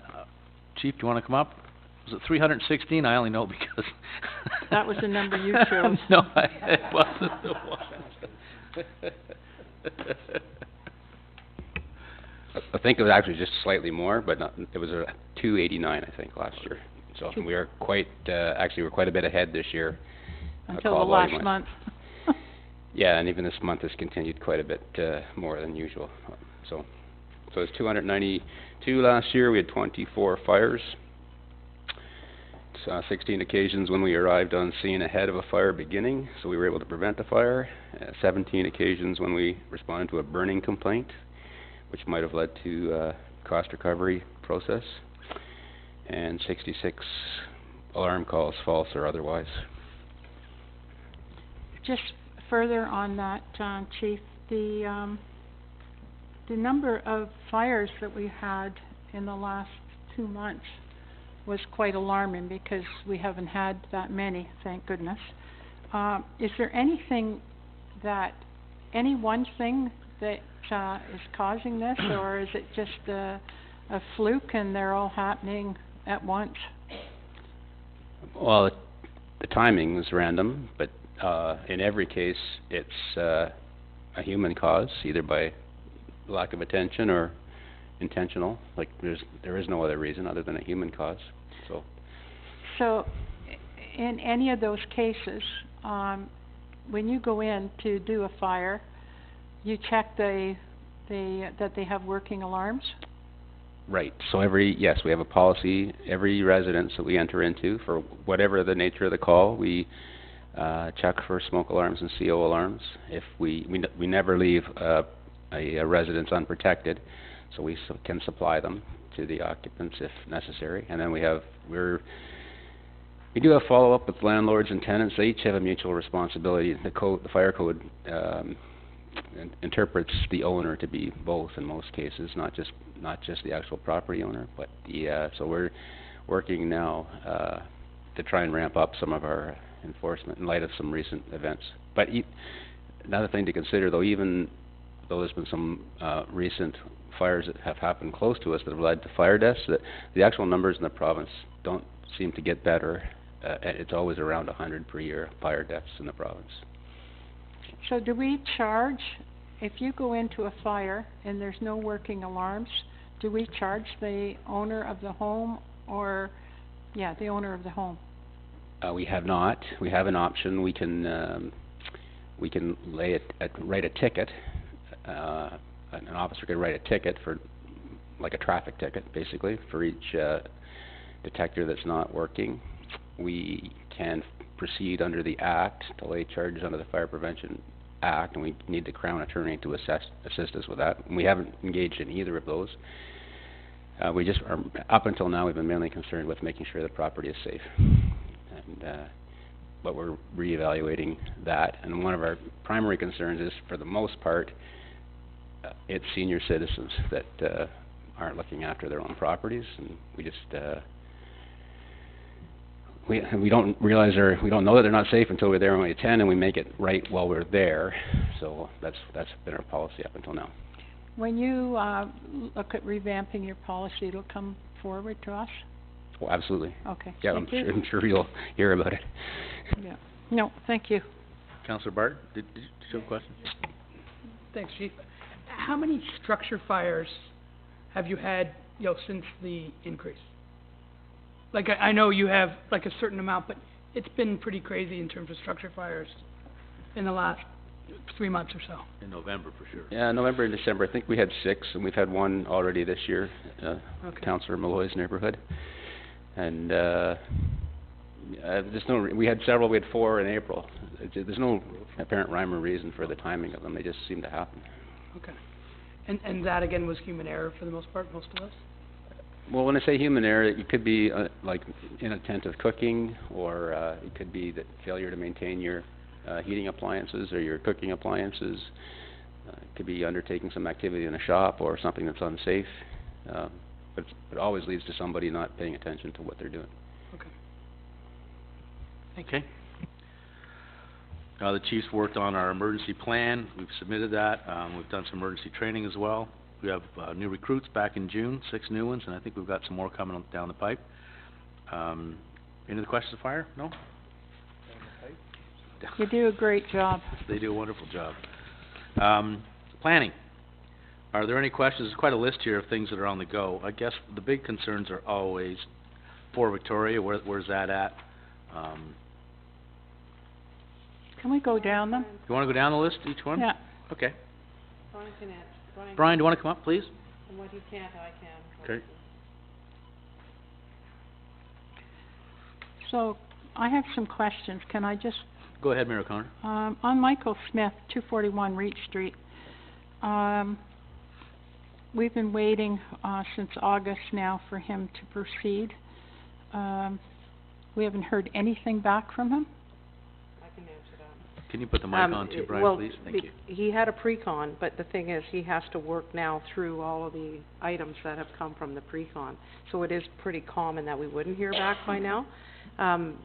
There's a lot of work with the Conservation Authority. If you'll recall, 241 Reach was approved with 51 units, and now properties have been purchased next to 241 Reach and added to the mix, and the new developer is changing that development, which had approval, and having to submit a new application, which is now 62. So it factors in a lot more properties, and that's why it's going to take them probably a while to work through all of the requirements for engineering and for the Conservation Authority. So there is stuff moving back and forth. I'm not sure when we're going to be in a position to see it come really forward. Okay, because I see the 5 houses that they have purchased, or maybe it's 4, I think it's 5 houses, they, in different periods of time, have had, for lease on them, so, okay. On the Brock Street one, that should be January 29th, not the 28th for the public meeting. Oh, yeah. Councillor Brian? Brian, just a quick question on Fort Victoria. It says waiting on agreement. Can you kind of expand on that, and do you have any idea when we're going to break ground finally? Well, I've been told that they're going to proceed early spring, so the agreement is pretty well is ready to be signed. They had, the Conservation Authority had a few little items that had to be addressed, and my understanding is they have been addressed. Councillor Ballinger? Yes, through you to Brian. Brian, that cement, the footings and stuff they put in that, is that still good? About a year ago, I received a report saying that the foundation was fine, but they had to do some work to it. So I've requested another report before I issue my building permit. Thank you. Okay, for Victoria, Evandale Developments, that's that Bill Manco property. Moorfield, any questions on any of these? No? The Uxbridge Commercial Center, 2 Douglas. Gardens of Uxbridge, 6 Douglas. Question. Councillor Ballinger? Yeah, just, where are you, where are we with Butternut? That extension that they're gonna put on, like what's happened there? Seems to have died, hasn't it? Is it alive, Brian, or what? Yeah, I can't explain it, just they were ready to start last December, like December 2016, and it just stopped, and I've spoken to the architect, and he said he's basically out of it and speak to the owners, but it looks like they're not proceeding at this time. Okay, because I know I worked with the region to get another entrance in there, a right in, a right out, and then I've heard nothing, so. Yeah, so okay, thank you. So, just Mayor on Connor? that, they have, they've tied up how many units of sewage? Sorry, I don't. I think 80. I think that's the number that they have tied up, and it was granted to them as part of their approval process before we actually got into a sewage allocation policy. So that development has allocation, and it's because I think as well, because it's a phased development. It was approved based on 3 phases, and it's phase 2 and 3 that they were gonna combine into one and do at the second phase. So that site actually has allocation dedicated as part of its overall approval. Well, I think that it should be brought to their attention maybe, and we've done this previously, that is not there forever and ever. And I can remember this when we were dealing with allocation, and that, you know, if we get down to the crunch and they still haven't moved, then I think the township has the ability to say, unless you proceed by such and such a time, that 80 units. Can I make a suggestion then? What I'll do is I'll talk to the region, because it's the region that actually has it charted as allocation they've granted, and so we'll just find out what the status is with that and how long they can hold it. And I think the region needs to know that if there's something that is going to be built, and we're down to the, as I say, the nitty-gritty, that it should be the township that has the say as to whether we keeping it for this development, or we give it to somebody that is ready to proceed. Absolutely. On our community improvement plan, there's 2 applications received to date.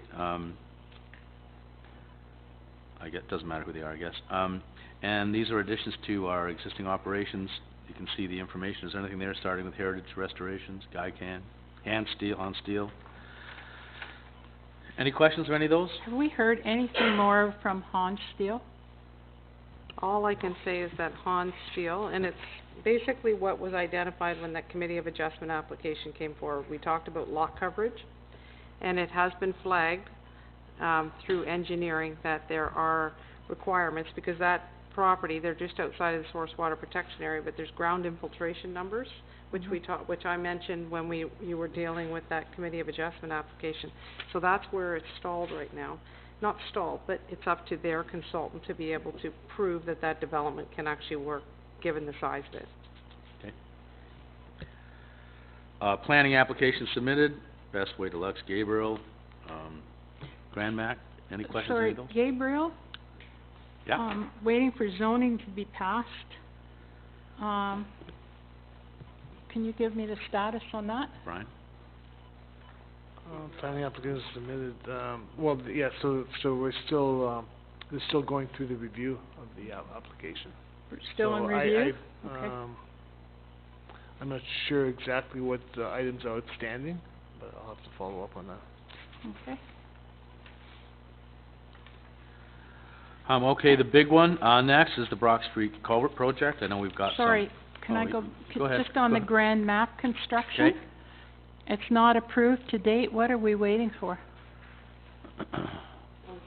It probably is just that back and forth in trying to get all the agency signs off. Okay. That's where it's always stuck. So there's many things that could be in process for a year or two, just depending on how they can work through it. Okay. When did that app come So through? that's an Grand old, Mac? that's an old application. might be and an old one. We've, and that's another one that I've had a permit application for over 2 years now.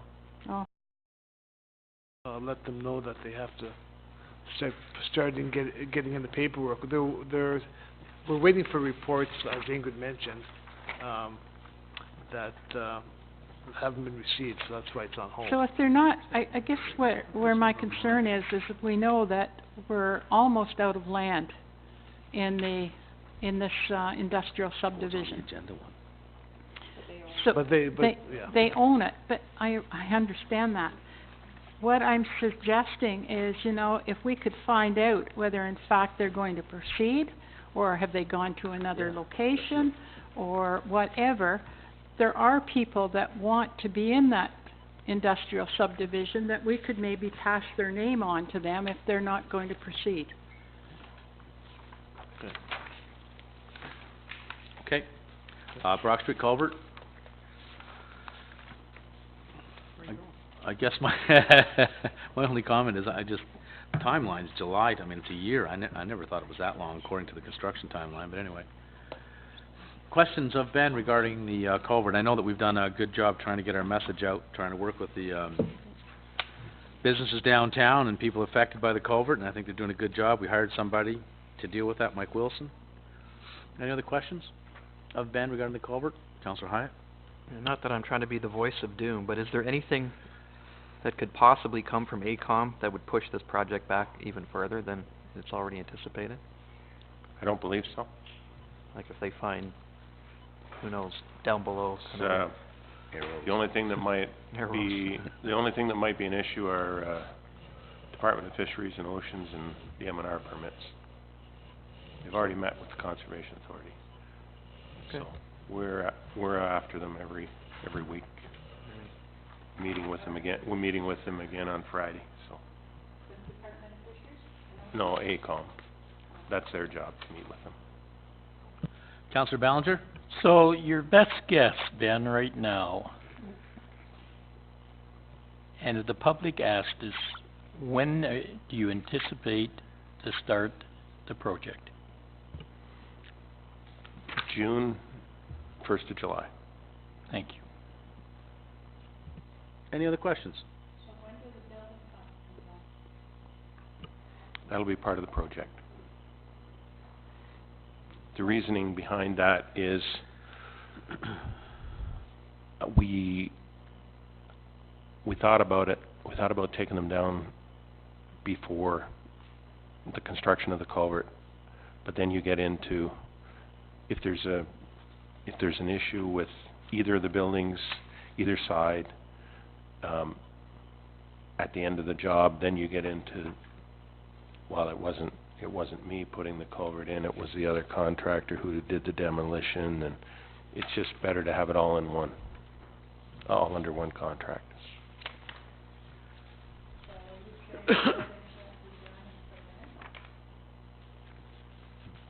Mid-June.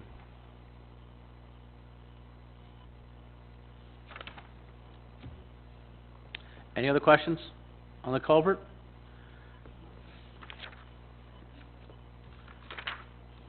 I thought I saw, did you submit something, Alex, for the library? It only says new initiatives. Did you? Okay. Thanks, Ben. Okay, Alex, do you want to come up then, please? Go ahead. Do you have more sorry, Ben. Sorry, Alex, one sec. Sorry, Alec. I'm, as we know, the one building is the police are in it. We know that the youth center is going out prior to, but in recent, last week discussions, it was still the end of March that, they had to be out. So now You know- we're looking at the end of June. You know what I'll do is I'll get AECom to update their schedule and I'll do a report to council. That would be great, thank you.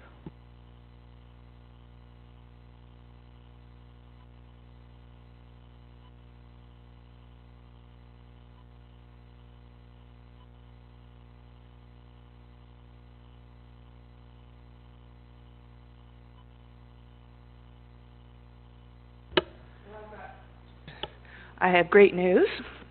So, it's a BBOT. First one is we've got a grant for improving library digital services at the library. So we're going to purchase 2 mobile hotspots for the township residents so they can come and borrow the internet from us. So there'll be one located in Zephyr and one will be located in Uxbridge.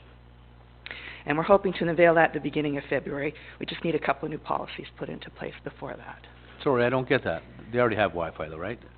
Yes, we have Wi-Fi, but we can loan it out to residents of the township. So if you're at home and you'd like to have the internet, you can come to the library with your library card, borrow a Wi-Fi hotspot, take it home and use it for a certain period of time. Like you would on your phone, okay. Yep. Yep. And you know how literate I am with computers. Mm-hmm. So they take it home. We have no control of what they're watching. It will be protected. So there is software on there that limits them what they can do. Thank you. Yes. And there's also policies Because to go with I know enough it. about them. There's stuff on there that you really don't want anybody seeing. Yes, yes, true. I wouldn't know. But thanks for letting us know, Mayor O'Connor. Yes. The second one Go is ahead, we Alex. just received a New Horizons grant for seniors, and it's called Coding with Seniors and Children. So STEM, science, technology, engineering, and math education is very important, but is focused on children ages 3 to 17. Our focus this past year, through different grant, was to purchase Dash and Dot. So this is Dash, and he's got a little counterpart Dot, who's just like that.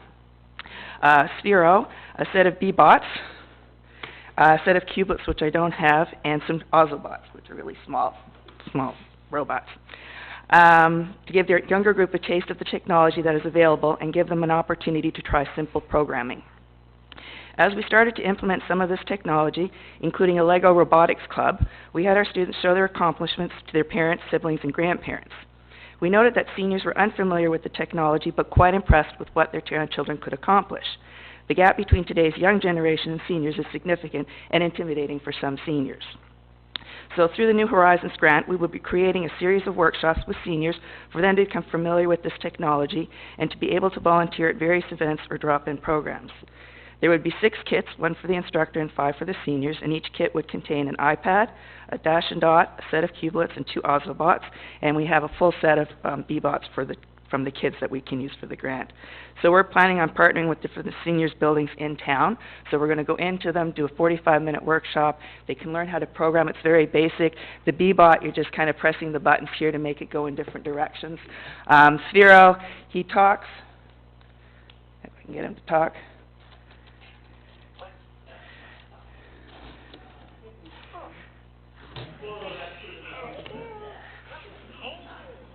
Anyway, so they can program so they can throw balls certain distances. You can make them go together. They've got different hardware to go on them as well. So that's a brand new initiative for this year, so we just got confirmation on that. We're hoping to start with the new library system, so planning for that right now, going ahead with that. And the other thing we're doing is partnering with Durham College. So we'll be partnering with them to offer courses at the library, such as the Smart Serve, Computers Essentials, and stuff like that. So that's our 2018. Thank you, Alex. Any questions of Alex? Mayor O'Connor? Can you turn your mic on, Mayor O'Connor, please? Sorry. First time I had to say that today. Yeah. You need one of those things to keep reminding me. Alex, we've got the grant, which is great. Mm-hmm. Is there going to be any ongoing costs for any of these programs? No. No? No. Good. That's great. Any other questions of Alex? Councillor Hyatt? You can actually get a really cool R2-D2 one. I don't know if you've seen those. Yes, I've seen it. So if you're looking at capturing boys, they're gonna go for that one. R2-D2? And there's one that's like a little glass sphere and it rolls around. Sphero? I have one It's of like a those at the little gyro library. thing. Yeah, Yep, it's very cool. yep. Yeah. Great. Are there, any other questions of Alex? Guys know how to get onto sites that maybe you shouldn't be. Now you know how to play kids' games. That's how we found the sites. That's what happens when you become a counselor. Nothing else to do, eh? Councillor Barton? Alex, congratulations. This Thank is, you. really cool technology, and it's great that you're teaching the old and young in our community, so fantastic work. Thank you. Great. Thanks, Alex. Okay, so what I'd like to do now is I'd like to have somebody move the recommendation in Ingrid's report. Just trying to find it. And that I'll the move report it. Connor. Are there any questions of the CEO's report? No? Okay. Then we're going to move on. Just about done. Almost done. Done. No, got a couple things to do still. Oh. Oh, I'm sorry. All those in favor? Carried. Great. One little thing. So we've gone through the budget. We've gone all this way, and I think we've done pretty good. Where we're at, and something that I think is really important to note, is that this year with the Bill 68, we added about $63,000 to our cost to operate this year. And in the OMPF funding from our province of Ontario, they took away from us this year another $79,900, which is $143,000 they took away. So about 1.3%, something like that, in a tax increase they took away from us right off the bat. Where we're working right now, and Donna's still got some more information to put together, but we're somewhere between 2.5 and 2.7% tax increase. So if you take away that 1.3, we're actually, our staff has done a fantastic job, and we're actually under the cost of living. So we've done a pretty darn good job. And I just want to thank them all for working so hard, and council for working so hard on it too. But most of all is my buddy to the left here, who works so hard on this budget all the time and always seems to find ways for us. And I want to thank Donna for all the work that she does, because she does a wonderful job for us. She really does. All righty? Thanks, Donna. I didn't know you were buddies. Oh, I guess. Is there any unfinished business? No, not unfinished, but again, through the Roma conference, there was some pretty scary announcements, in as much as that they say that over the next decade, taxes will need to be increased. This is local taxes, okay? Or taxes will need to be increased 8% yearly to sustain what we have. Our infrastructure. Our infrastructure. You know what? There's a ceiling for where people are going to be taxed right out of their houses. Yeah. And we have fought and we have supported that, meaning this local council, okay, as well as the region and as well as many, many municipalities, that if they increase the HST 1%, and gave it back to us, that would generate $2.5 billion. But the province of Ontario will not look at it. None of the parties actually are going to implement that. None The of them. parties. Yeah. So that is even going to be more difficult for councils in the future. We're very lucky that we've had such great staff, and we've had the ability as a council to make the decisions that we have made, that our infrastructure is in very good shape. I believe our infrastructure is at 79%. It's over 70% for sure. The provincial average is 50%, so we're... And there's municipalities that, are at 15 and 20%. There's other municipalities that have 30-some bridges, and we all know what the cost of one bridge is. So, I think that, again, as you have said and alluded to, we need to thank our staff. We need to thank Donna, who, honestly, when you go in there and ask for $10, I'd rather have a tooth extracted than hear the wrath of her.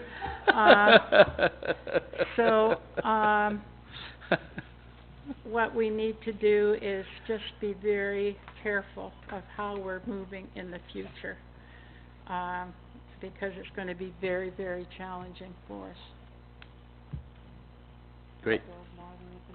Yeah, and again, you know what, it's nice to have new facilities and all that sort of thing, but every new facility that we put in, there's an ongoing cost to it, and that's why I think what we're doing and how we've treated every new facility in the recent years is okay. We can afford the facility. It's not that we can't afford to build the facility, it's the ongoing cost of that facility year after year after year. And you have to be able to make sure that you have that in your budget so you can maintain that. Do you know, a great example is just recently, you talk about development, we have a stormwater management pond we're doing right now, it's over $500,000 I know. to clean that up. Where does that money come from? You know, it's tough. Well, Anyway. again, and this is part that when you sit down with people, doesn't matter where in Ontario, in rural Ontario, they're saying that all these rules that are coming down, and I mean, they're coming down faster than we can even absorb what they're actually telling us that we have to do, is the huge cost implications and the lack of money that goes with it. Like, we're mandated to put in storm management ponds. But guess what?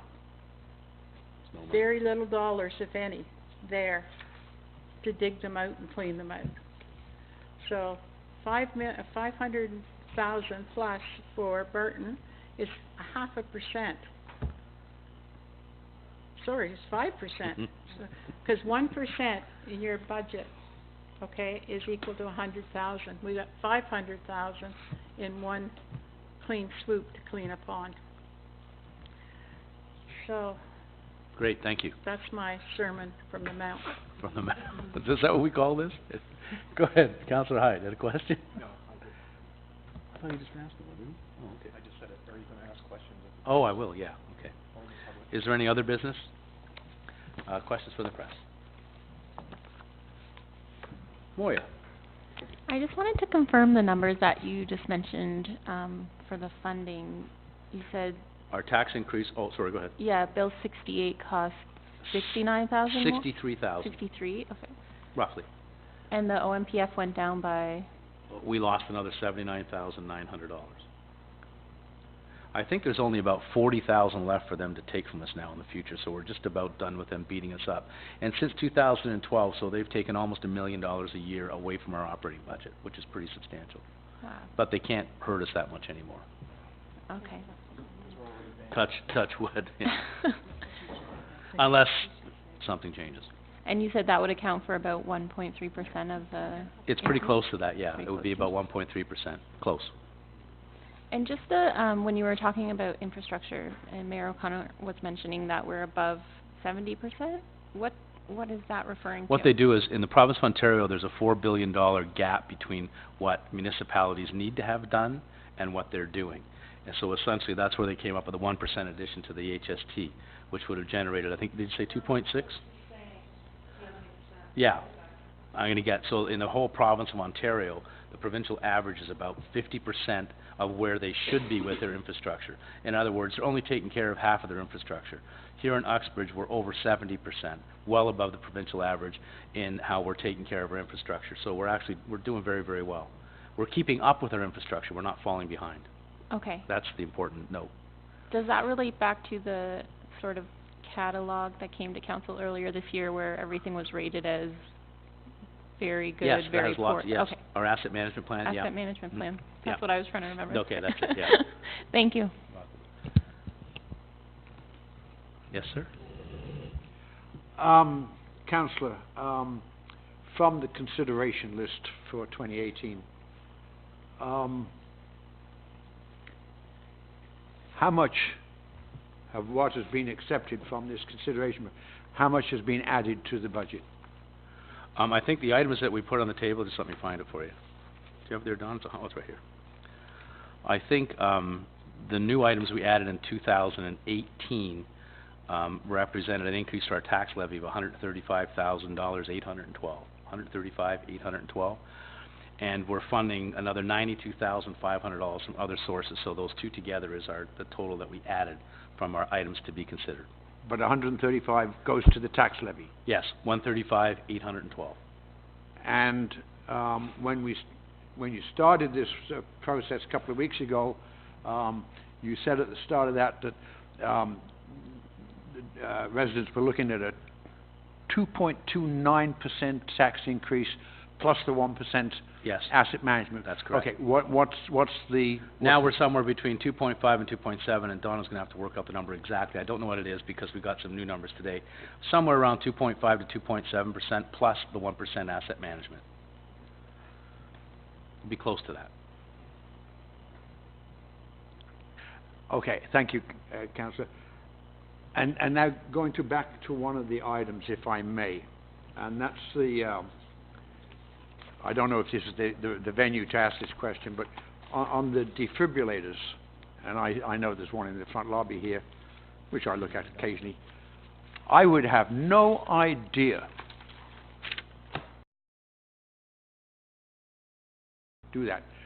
Has the township considered offering instructional courses for various groups, organizations, or people around town The first thing I'll on how tell to you, use these? as soon as you open that box, it tells you what to do. I'm sorry? As soon as you open that box, it tells you what to do. And before we put defibrillators in, we do training in all of our facilities. But if you open that box, it's gonna say, now do this, now do that, now do this, now stop doing that, now do this, now do that. It's unbelievable. They tell you every single thing you should be doing. Okay. Yeah, they're very, I don't know if we can do a demonstration one day, maybe we can. Well, the other thing too, sorry, even when you put the pads on somebody, it shows, there's a little diagram on the pads to show where they get placed on your body. So when you put them on somebody, you see that one pad's going here and another pad's going here.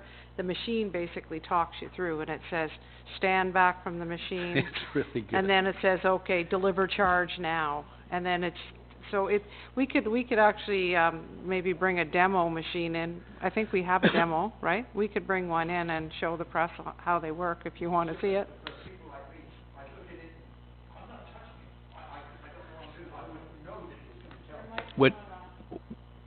When you open that box, Roger, it would say, hello, Roger. Okay. Thank you, kindly.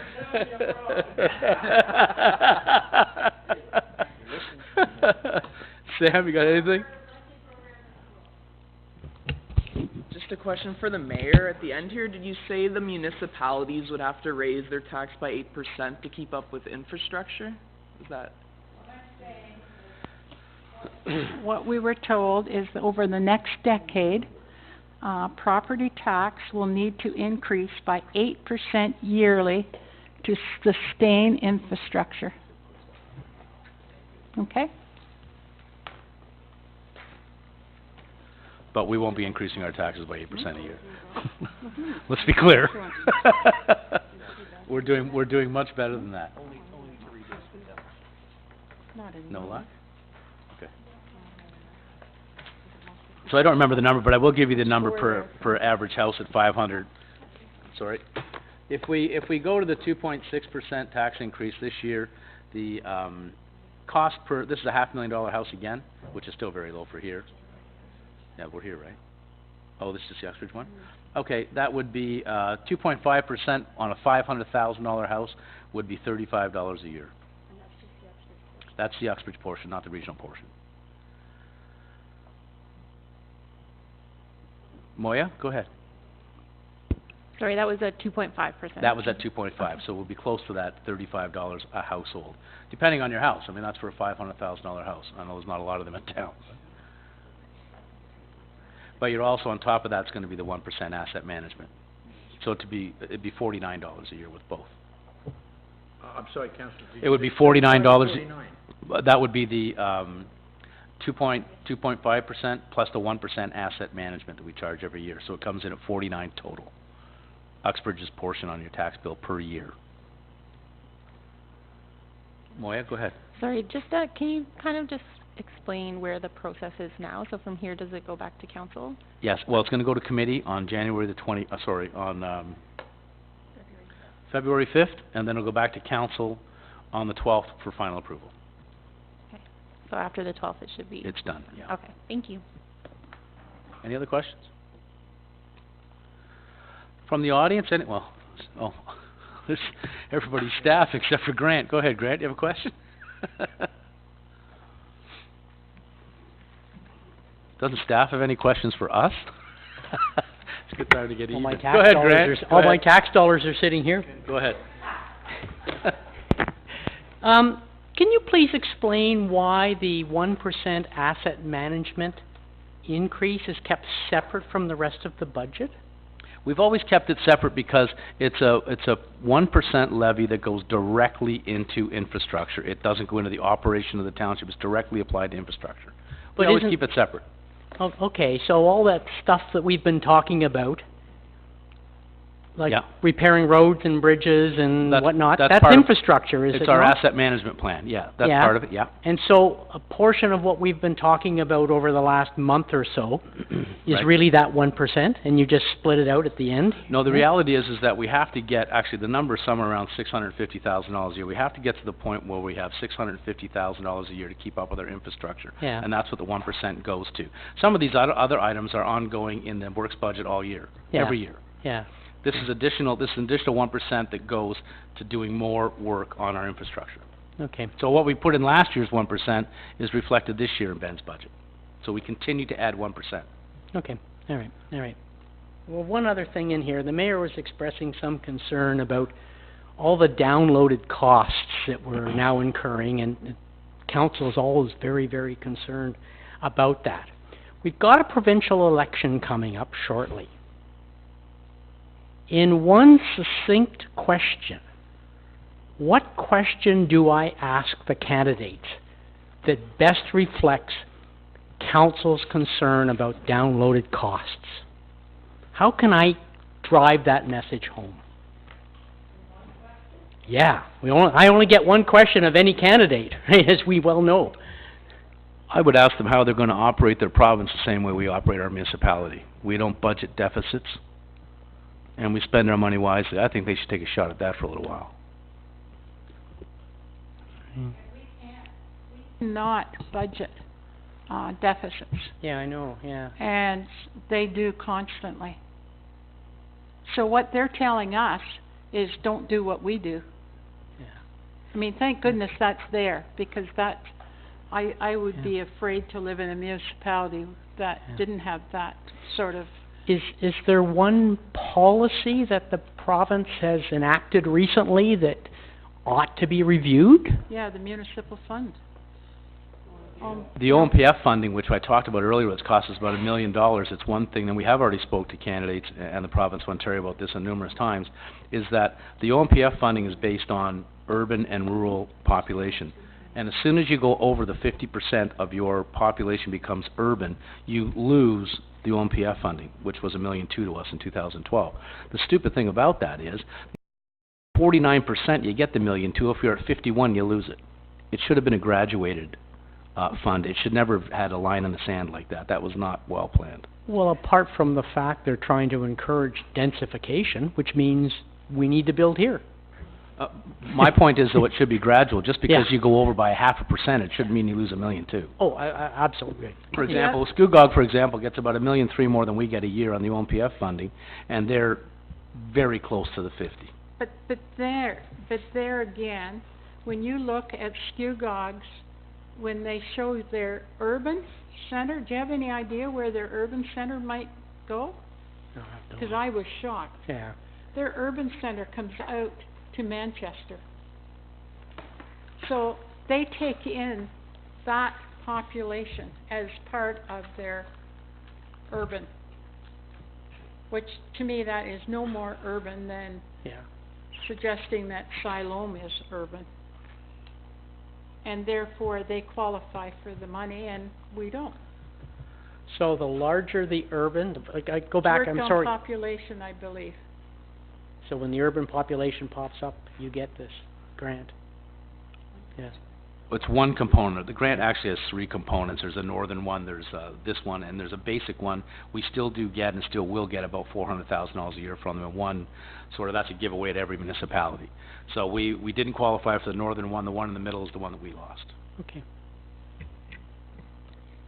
Anybody else want to throw in some comments? Go ahead, Councillor Ballinger.